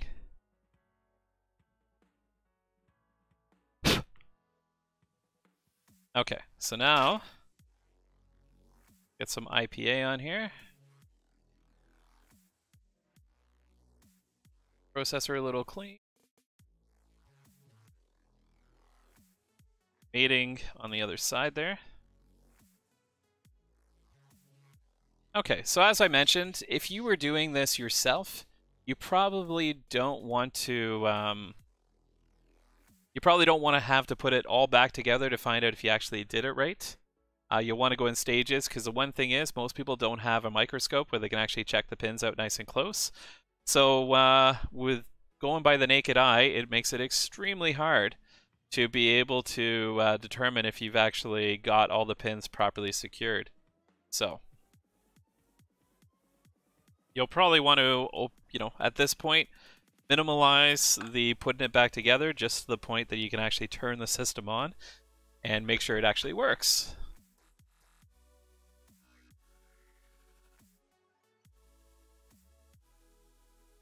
Like I said, I am a freaking tired right now because I don't normally work nights, so please excuse my fumbling in some cases. It's not because of lack of knowledge or experience in doing this, it's just I am freaking tired. But customers need their systems back, kids need to game. Yikes, that's still freaking full of dust.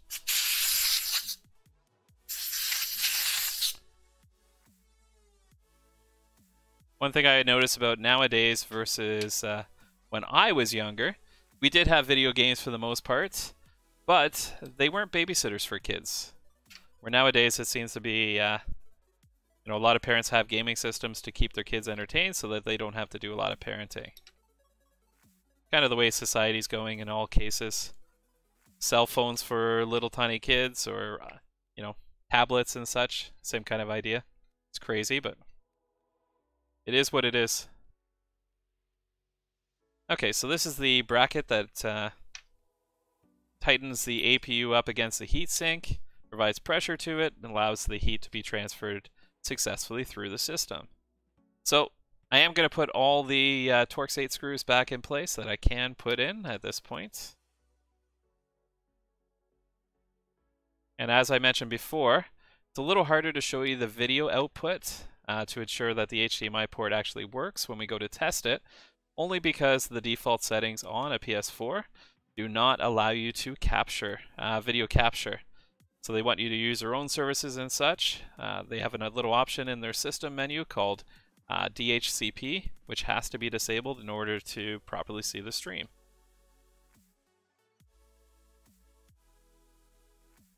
But I'll show you with a camera sideways and get a crook in your neck trying to watch what we're actually doing on TV, along with all these other things in the way, like my microphone.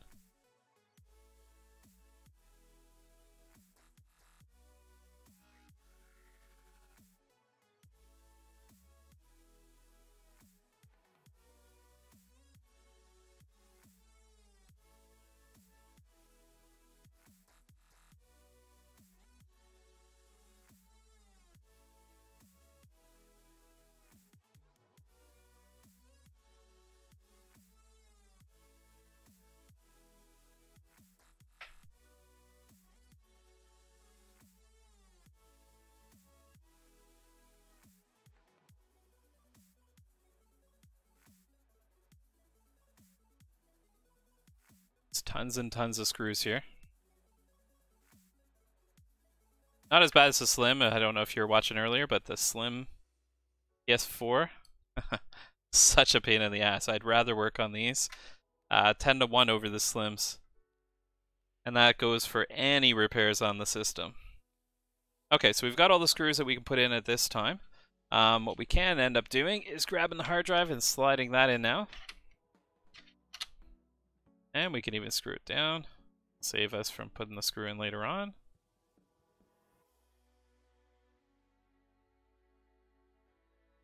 So regardless, HDMI port replaced on this one, and the customer will be extremely happy because this system will actually run at a good... I don't know if you can hear that. This guy has more problems with his system than just the HDMI port. He's got something loose inside his drive itself. Just for curiosity's sake, I don't know if I can actually get away with charging the customer for this one, but we're going to pull the drive and figure out what the hell is going on the inside. So with a damaged HDMI port the way it was, you know, most cases it's going to be a kid in the household that maybe isn't as gentle with his system. So we're going to take the drive out and actually take a look inside of it and try and figure out what the hell that rattling noise is. Didn't even notice it before. And of course the customer doesn't volunteer the information, so unless they also didn't know. Yeah, if you go back further on, at the beginning of the stream, we started out with a PS4 Slim HDMI port replacement. Very similar to this one, just a lot more annoying.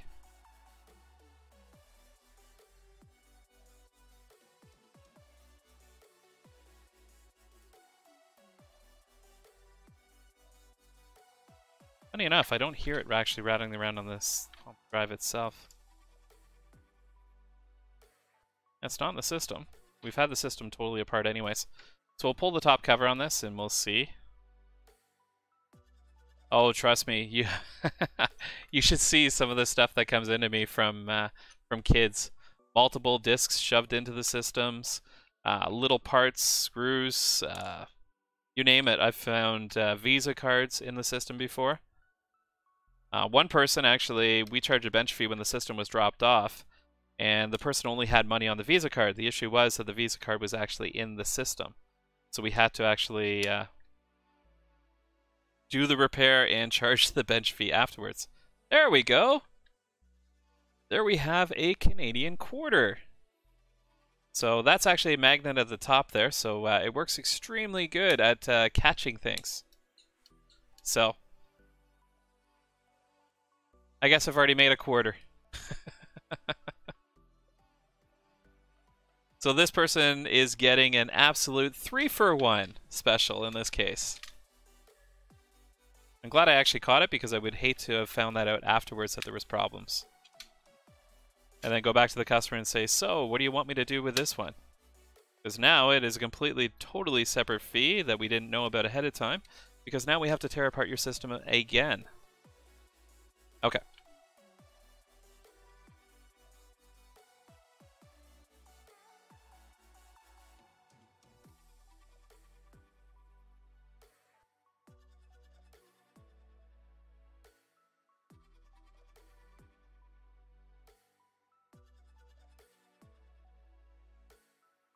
And actually I have a video on YouTube.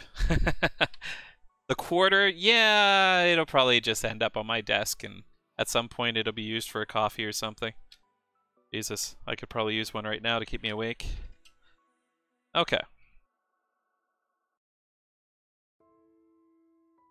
We'll get this back in place, and guess what? They'll have a working drive in the end too.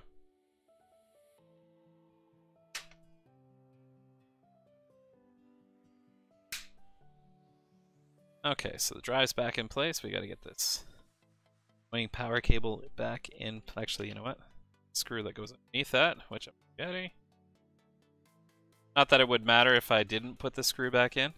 There is multiple other screws holding this drive in, and it's not like the drive can go anywhere, but Sony figures it had to be there, the Sony engineers, and the Sony engineers, I'm assuming, are smarter than me, so they probably see something I don't see when the screw is actually required.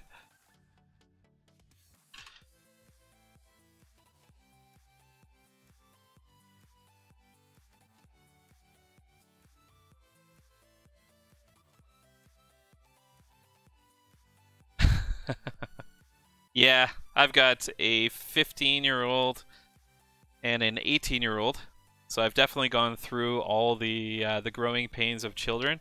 But it's amazing what kids will do. Mine were actually pretty much saints when it came to issues, so I didn't have to deal with a lot of this crap that other parents have to deal with. But I mean, I did have my share that I had to deal with, and that one was put in wrong because that screw holes in the antenna, which you can't see right now.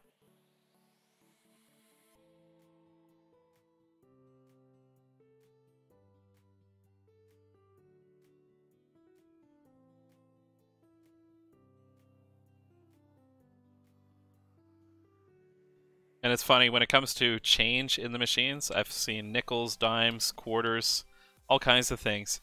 And my standpoint on that is if I find the change in your system, guess what? That change is mine. On the flip side, you know, my wife actually finds that morally wrong, so she'll actually make sure that I actually give the quarter back, which I find kind of hilarious. But hey, she doesn't know, now I'm a quarter richer. Quarter closer to retirement. And yes, it's a family-run business, so my wife does work with me. She tends to work the front a lot of days. We do have full staff and everything here too, but we try and keep our hands on in this business.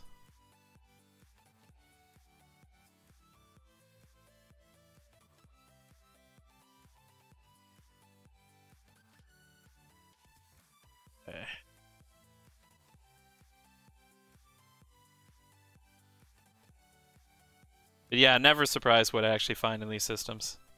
Unfortunately, I haven't found anything really interesting, like a big bag of drugs or a stack of money or anything else. But I mean, I've heard other stories of other people that have found very interesting stuff like that.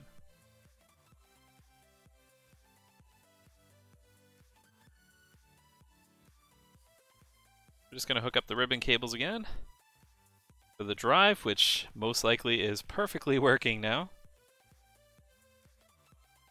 So I can guarantee you this system gets a hell of a lot of use, just based off the amount of dust that was in there and everything.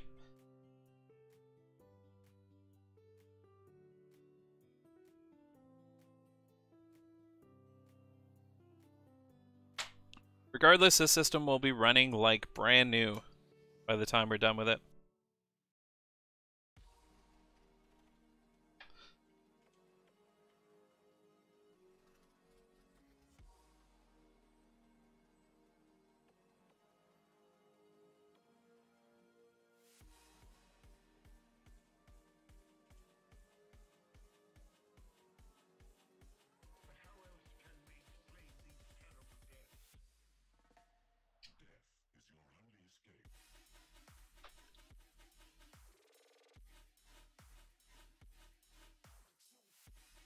Those screws there, and now another Torx 8 screw in there.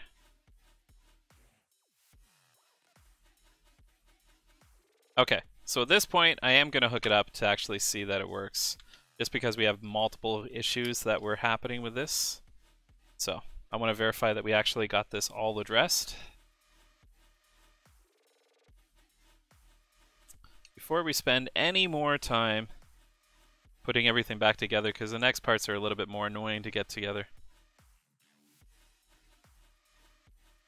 Okay, so once again, I am going to be only showing it on the main screen right now that I have set up here.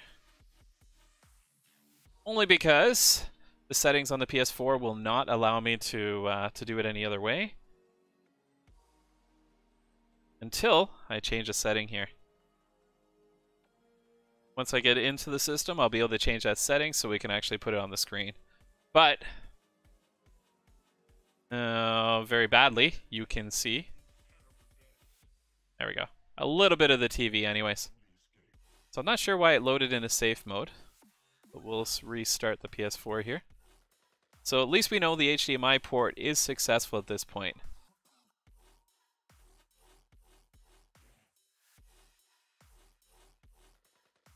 Yeah. So you say your brothers were bad, but worst things to happen was a bent port somewhere. And that's the thing, like, some of these people are coming in with these PS4 systems with bad HDMI ports, and I'll say, so, you know, what exactly happened? What kind of, you know, trauma did the system generate? And they'll say things to me like, well, my kids were fighting over the system, and one of them got really upset and grabbed the system and yanked it off the cabinet, or yanked it out of the cabinet. And then the, you know, the HDMI port ended up breaking on it. So these things are happening all the time. The other one we get a lot is controllers coming in for repair. And these controllers are sometimes snapped in half, or there's pieces rattling around inside. And yeah, most of it is actually caused by people that are very, very dramatic or emotional, and they've basically chucked the remote at something. Hopefully it's something soft that, you know, they didn't damage two things with one item, but never know. Okay, so we're just getting a boot up here. I'm going to go into the settings and disable that, that setting, then we'll try the drive out and everything, where you can actually see it a little bit better. Let's get the microphone out of the way, because we're not using that microphone anyways.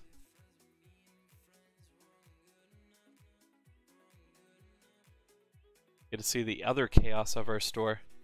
All the overstock and cartridges and...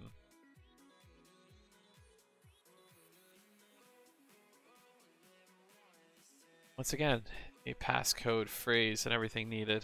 Log in.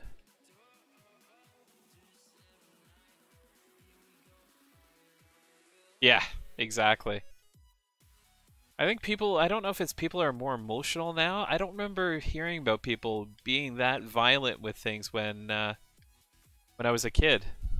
Okay, so I'm going to change the HDMI port over to our streaming one. And at least you can follow it on screen from this point on.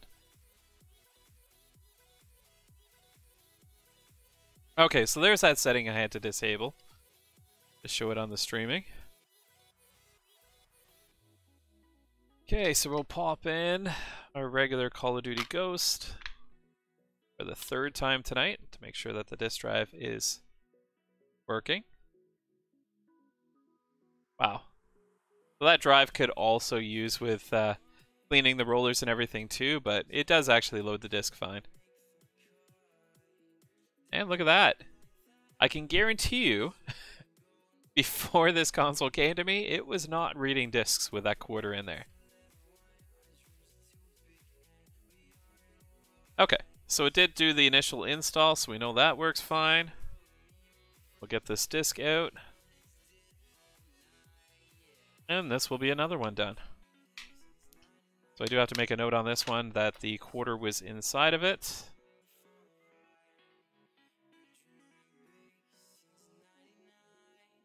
Because the customer will be charged a very small fee to get that quarter out of there. What did it take me? About 10 minutes, so it's not a big deal, but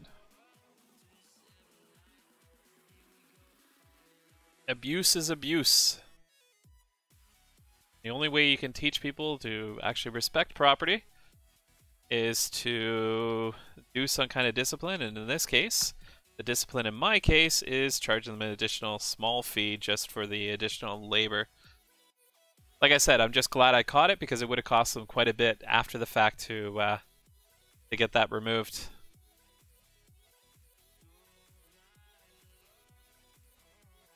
Okay, so now we can put this one back together.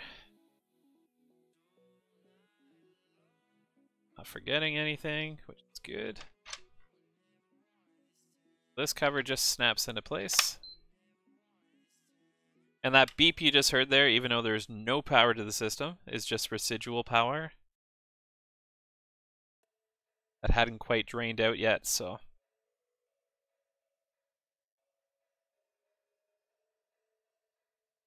There's 2 screws here that hold the top on.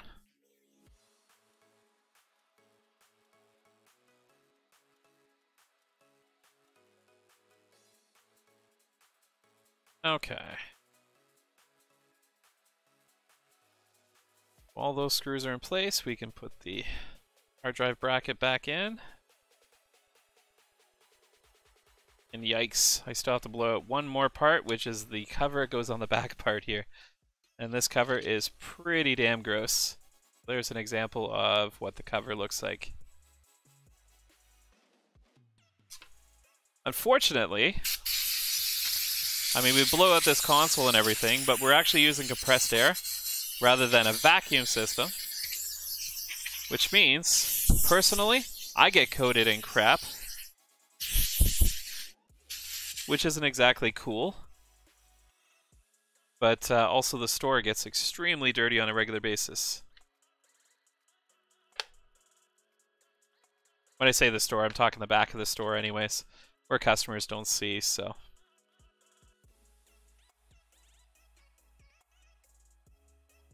Okay, so we got these 4 screws to put in place here. These are the security screws, which warranty stickers will go over top of after the stream is done. And we give the customer a call tomorrow to tell them that they can hook up their system. Now we talk about that we have a ton of repairs in, and we do, but this one's not even due until Thursday anyways. So we're actually ahead of schedule even though we have a crap ton of systems in.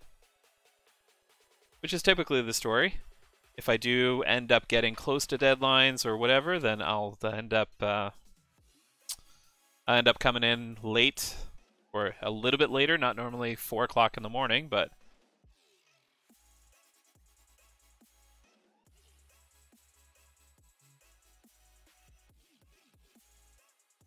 I'm just writing a note on this system quickly.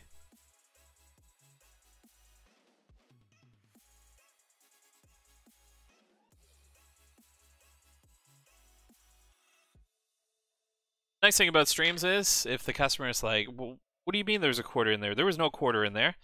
I can say, yeah, actually, you know what? I have it on stream here. That, you know, the quarter was in there. And it would have been causing problems, but we ended up getting it out for you. So. And I got my Call of Duty disc still in there. That's perfect. Okay. I want to continue. Maybe we'll get started on the Game Gear systems. I don't know if you're into retro stuff, but now where did I put those is the question. Just gonna mute this for a second while I take a quick. Well, actually, here they are here.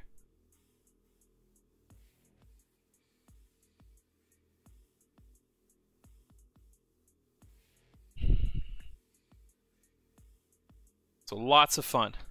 This is every single Game Gear that you ever come across will have bad capacitors in them unless they've been replaced before. This system here, funny enough, we did do the recap on this as one of my first ones going back about 4 years ago.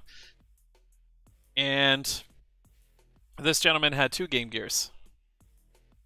One was not working, he wasn't worried about it. The other one he wanted working because it was in a little better condition. So we did the work and everything else, and he ended up, I think it was his cat or something, knocked it off his shelf, it hit the ground, and actually smashed the LCD screen. If it was a non-Game Gear system, then what you'd be able to do is actually just swap the LCD screen for a nice modern date LCD screen. It doesn't have this fluorescent tube which kills batteries. And yeah, that's what you'd be able to do. But unfortunately with the Game Gear, and actually, you'd be able to see it. No, because I'm not going to pull the board. But the actual ribbon connector for the LCD screen has about 45 pins on it. There is no video out on the board like there is on the Sega Nomad. If anybody's familiar with that system, it's the Sega Game Gear system that actually plays the Sega Genesis games, or in the UK, the Mega Drive. Okay, so in this situation, What we need to do is actually remove all the different capacitors, and what I do is actually swap them out with, we end up using ceramic capacitors in replacement for the ones that are actually on here. The interesting thing is I just organized all my bins, and I'm hoping that all my bins are properly organized to the point that, you know, all the parts that I do need are readily accessible. So what I tend to do is look at the board here and decide which ones I actually want to replace in groups. So all the capacitors are actually labeled as far as what they are. This one here is the main power cap, which probably can't see too well, but that's the main power cap. And actually this is going to be a little bit of a challenge because I don't have my needle nose pliers handy. We'll see what we can do. So my technique, which a lot of people may not like or a lot of people like as far as removing the capacitors, these are liquid-filled capacitors, and they do leak extremely bad. I showed this actually on a video a couple days ago. I think it was on day we're right now. I think it was on Friday's stream. I did show these under the microscope and showed the actual liquid. So what I end up doing is actually breaking off the legs on it and taking the cap off and throwing out the cap. This system here actually has no power to it. So there is multiple capacitors that relay power to the actual system and allow you to actually be able to turn the system on. So the problem could be here, or it could be on the power side, but the power side caps are usually pretty good. It could be a faulty power board that's not giving power, or, you know, corroded connectors on the batteries where we put the batteries in. It could be corroded connectors, and the power's not going through the actual connectors themselves. But we'll figure that out afterwards because it does need a full recap regardless. So I've already pulled that. I didn't even read what the capacitor replacements are. So I do have a chart that I use. I'm just going to pull up here.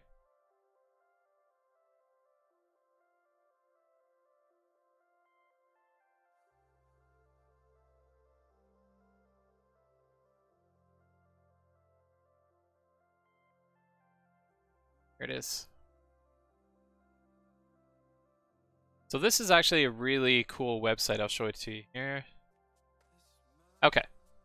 So this is console5.com. They do sell cap replacement kits. I would never use their cap replacement kits because they are cylindrical caps that are liquid filled, and they have a lifespan of about 10 years. Realistically, whether you use the system or not.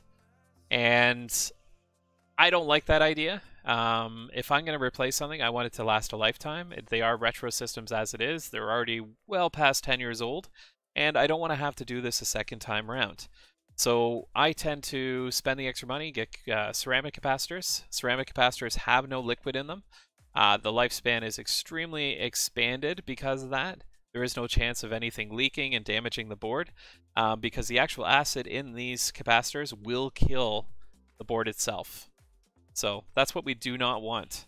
In this case, what I'm going to do is I'm going to identify which one it is first off. So we're working with the main board here, and it should be the single ASIC. And the one we just removed is 100UF 6.3. When you actually click on this, it'll bring you up with a diagram. So C68 is the guy that I just removed. And then when you go to here, C68 is the 100UF 6.3. So it actually gives you a proper guideline. So what you can do in this situation, because you have the proper guide, we can end up removing all the capacitors, clean the board all in one go, and go from there. So the actual caps lay flat against the board. And when they lay flat against the board, they're actually almost like glued down.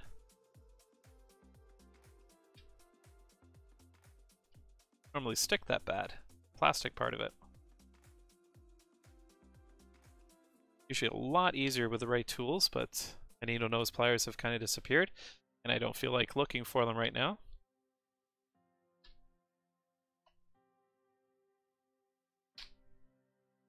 Okay, so there's that plastic piece off. So it was just a plastic piece sitting on the board itself.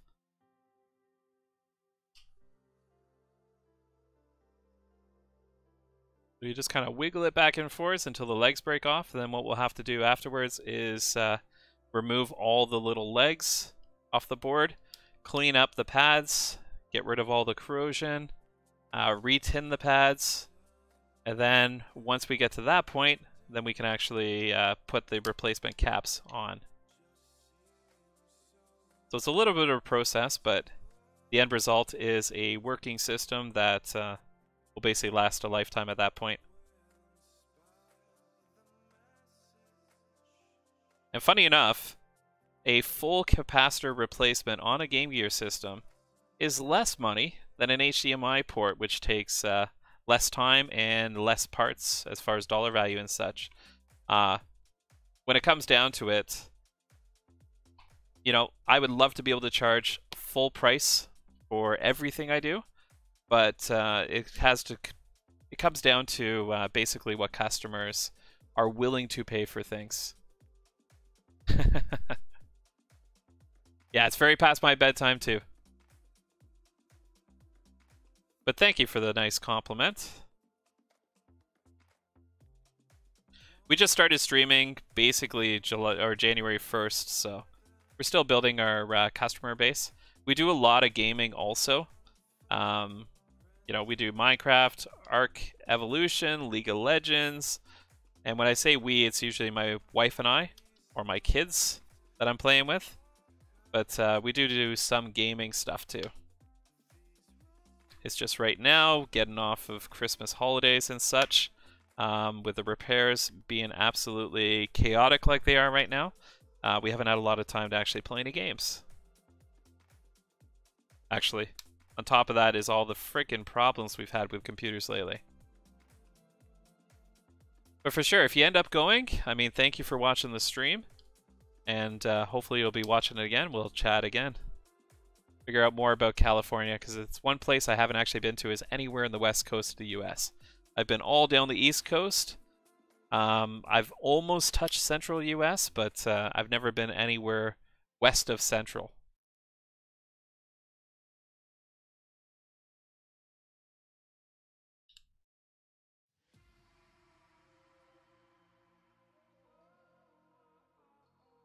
Just one more cap here.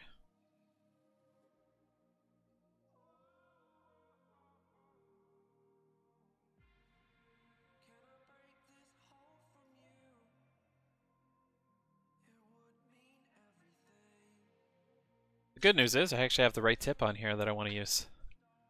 So this is the kind of, actually, funny enough, the worst part of this part is actually the smell. They actually used fish oil in these caps back then, which is acidic, and does function. It does hold a charge and everything else, because I mean, capacitors are basically small little batteries, and this fish oil capacitors actually hold a charge and work extremely well.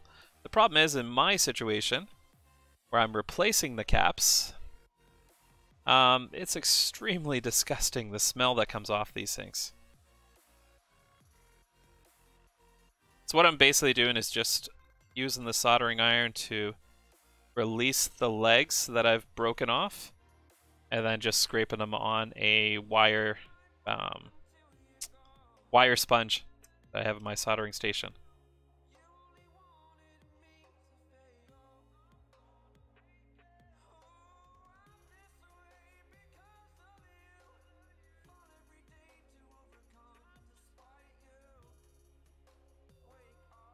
And this is just the first step. After I do this, I've got to clean up all the pads.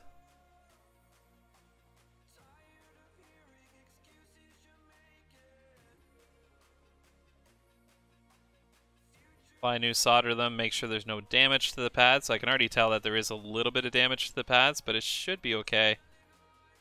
I don't think it's going to cause any issues at all.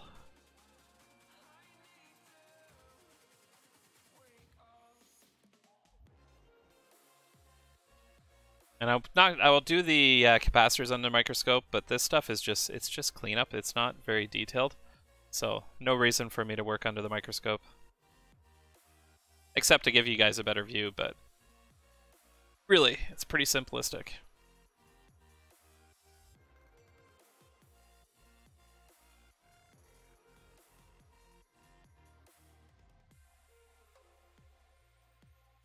Wow. See this pad over here? Pretty rough shape.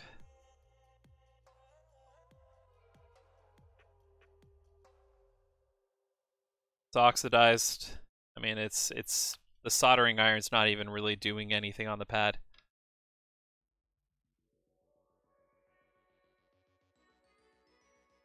Or at least some of these other ones, you can actually see it melting the solder, pushing the solder around.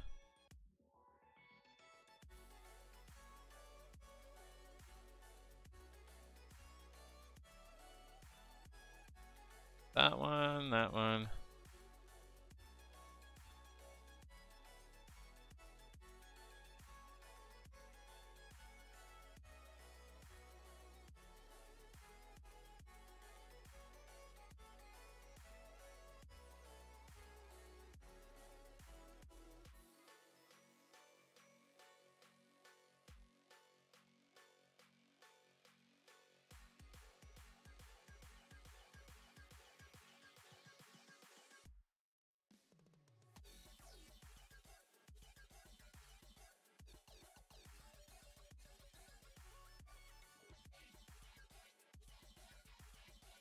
So for whoever else is watching, I mean, feel free to click that follow button.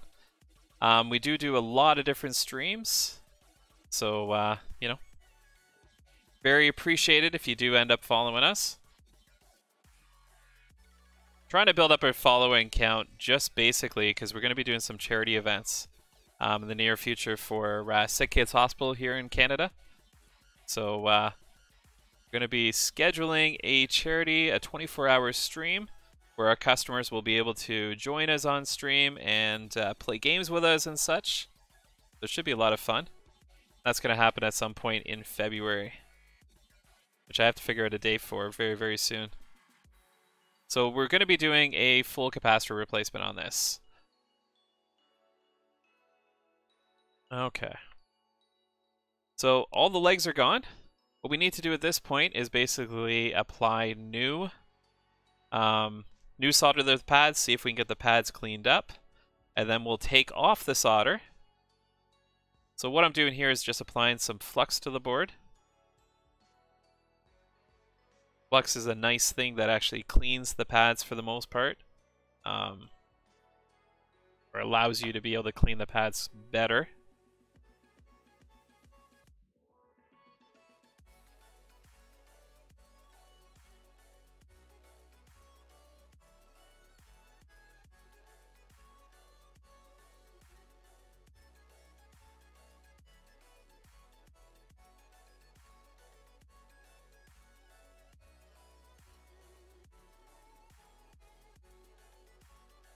I think that's the majority of them. Okay.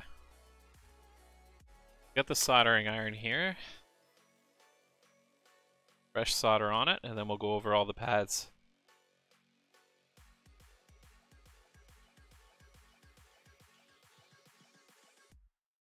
So these are the pads that I thought were really bad.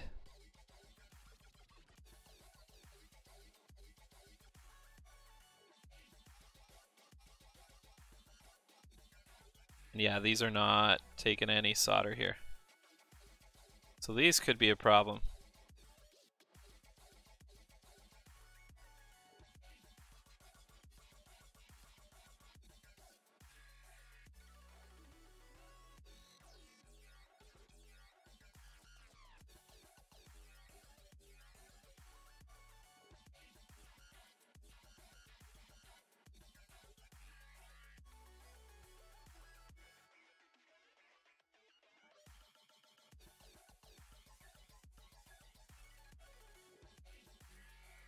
Freaking 4 o'clock in the morning.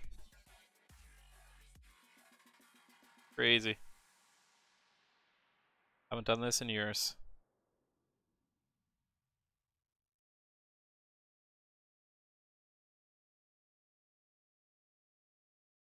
Okay, so let's check pads here. Good. Here. Pads are fine. Fine. And those pads are fine. Okay. So now, fun job of taking all the solder off and trying to clean up a few of the pads that are actually a problem here.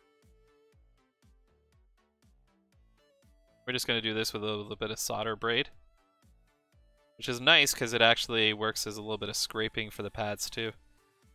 Picks up a lot of the corrosion and crud. And actually these pads that weren't taking any solder, looks like I'm at least getting them silver. I'm actually seeing the pad itself, so that's a good sign.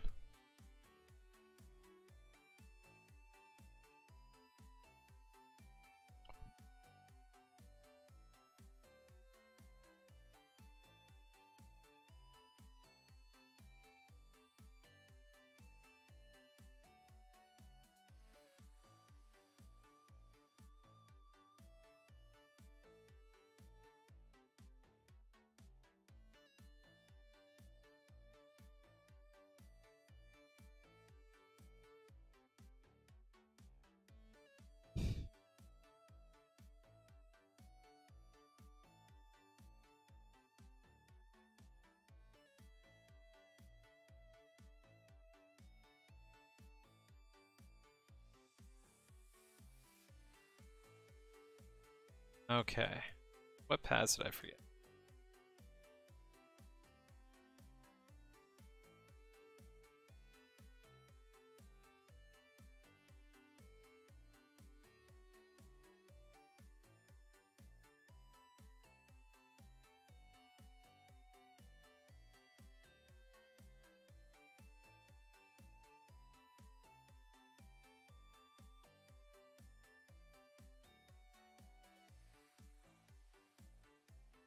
Not gonna worry about the power one. Oh, maybe I will. Only because it's in such a tight little spot. And the pads actually look pretty good on it, but maybe I will try and get in there a little bit.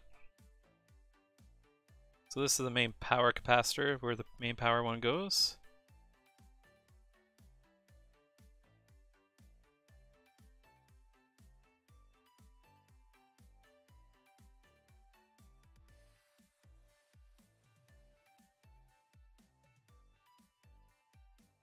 Okay, so from here, we're gonna clean up the board because it is an absolute mess. Start exposing the pads, and what I'll do is I'll show under the microscope what the pads actually look like now that I've actually cleaned them. Fortunately, I didn't give you a before picture, which would have really accentuated the how messy these actually were.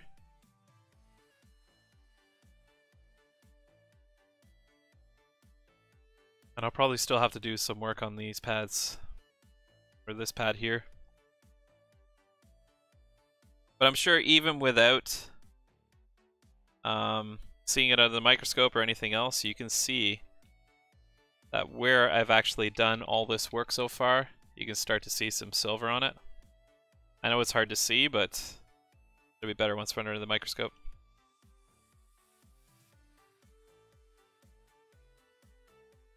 Looks like one of them I did forget to clear off the old solder on.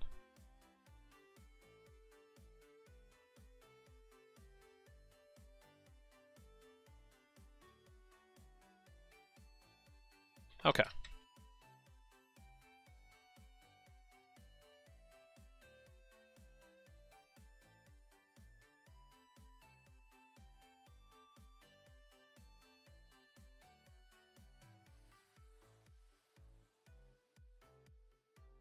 Let's take a look at it on the microscope. Looks like there's still legs on one of these. Looks like I missed it.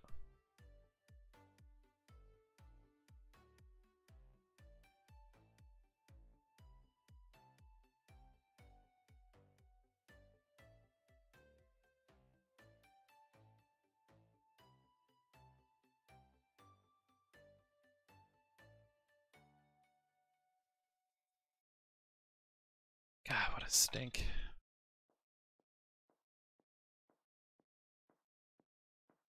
Funny enough, I mean, as much as I complain about doing these, I actually like doing them.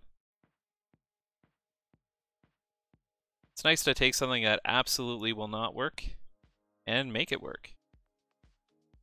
Okay, so initial cleanup is done. We're going to do another cleanup afterwards regardless. Get rid of that guy. And we'll take a look at this board. Okay, so wherever you see, let's get something to point with. So these are some of the pads here that we've kind of cleaned up. Over here. And you can see there is actually quite a bit of damage on some of these. And this is where the acid kind of eats away at the pads themselves. So, I mean, a lot of these pads still look gross. And get rid of another Q-tip here. See if we can clean up these a little bit more. You can see that there's quite a bit of corrosion on there, which is not a good thing necessarily. What we'll do is get a little bit of flux on them. Grab our soldering iron, load it up with a little bit of solder. It's my chat here.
Okay, so it still looks like shit right now. Get it cleaned up. So you can only restore the pads to, you know, a certain point of clarity.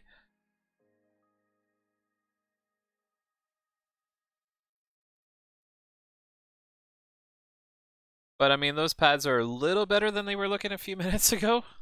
Not a huge amount. The ones that I was concerned about are actually these ones here.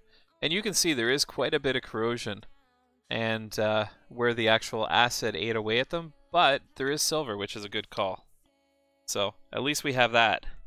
These ones over here were not as bad. We have that guy there, perfect looking pads. And then we have this guy over here, great looking pads there. We have that one there, which are perfect looking pads. So the actual residue that you're seeing there is normal. That's from the actual glue. So this stuff here, that's when they glued down the capacitor. We don't need to remove it. Sure, you could give you a cleaner look, but my God, on the amount of work that would be. Okay, you know what? I don't know if I have any more in me. I've been streaming for about 2.5 hours right now. Got quite a few repairs done, which is great. But I don't think I have it in me to actually do the capacitor replacement tonight. Hands are not very steady and such, so... Anyways, guys, thanks for watching. I appreciate the conversation, keeping me awake. And Stardoon, hopefully we'll talk soon. Find out a little bit more about California and find out some details in regards to these streaming at UDO. I'll check out your channel. And yeah, if anybody has any questions, feel free to put the comments in there and I'll answer them as soon as I can. Thanks for watching, guys.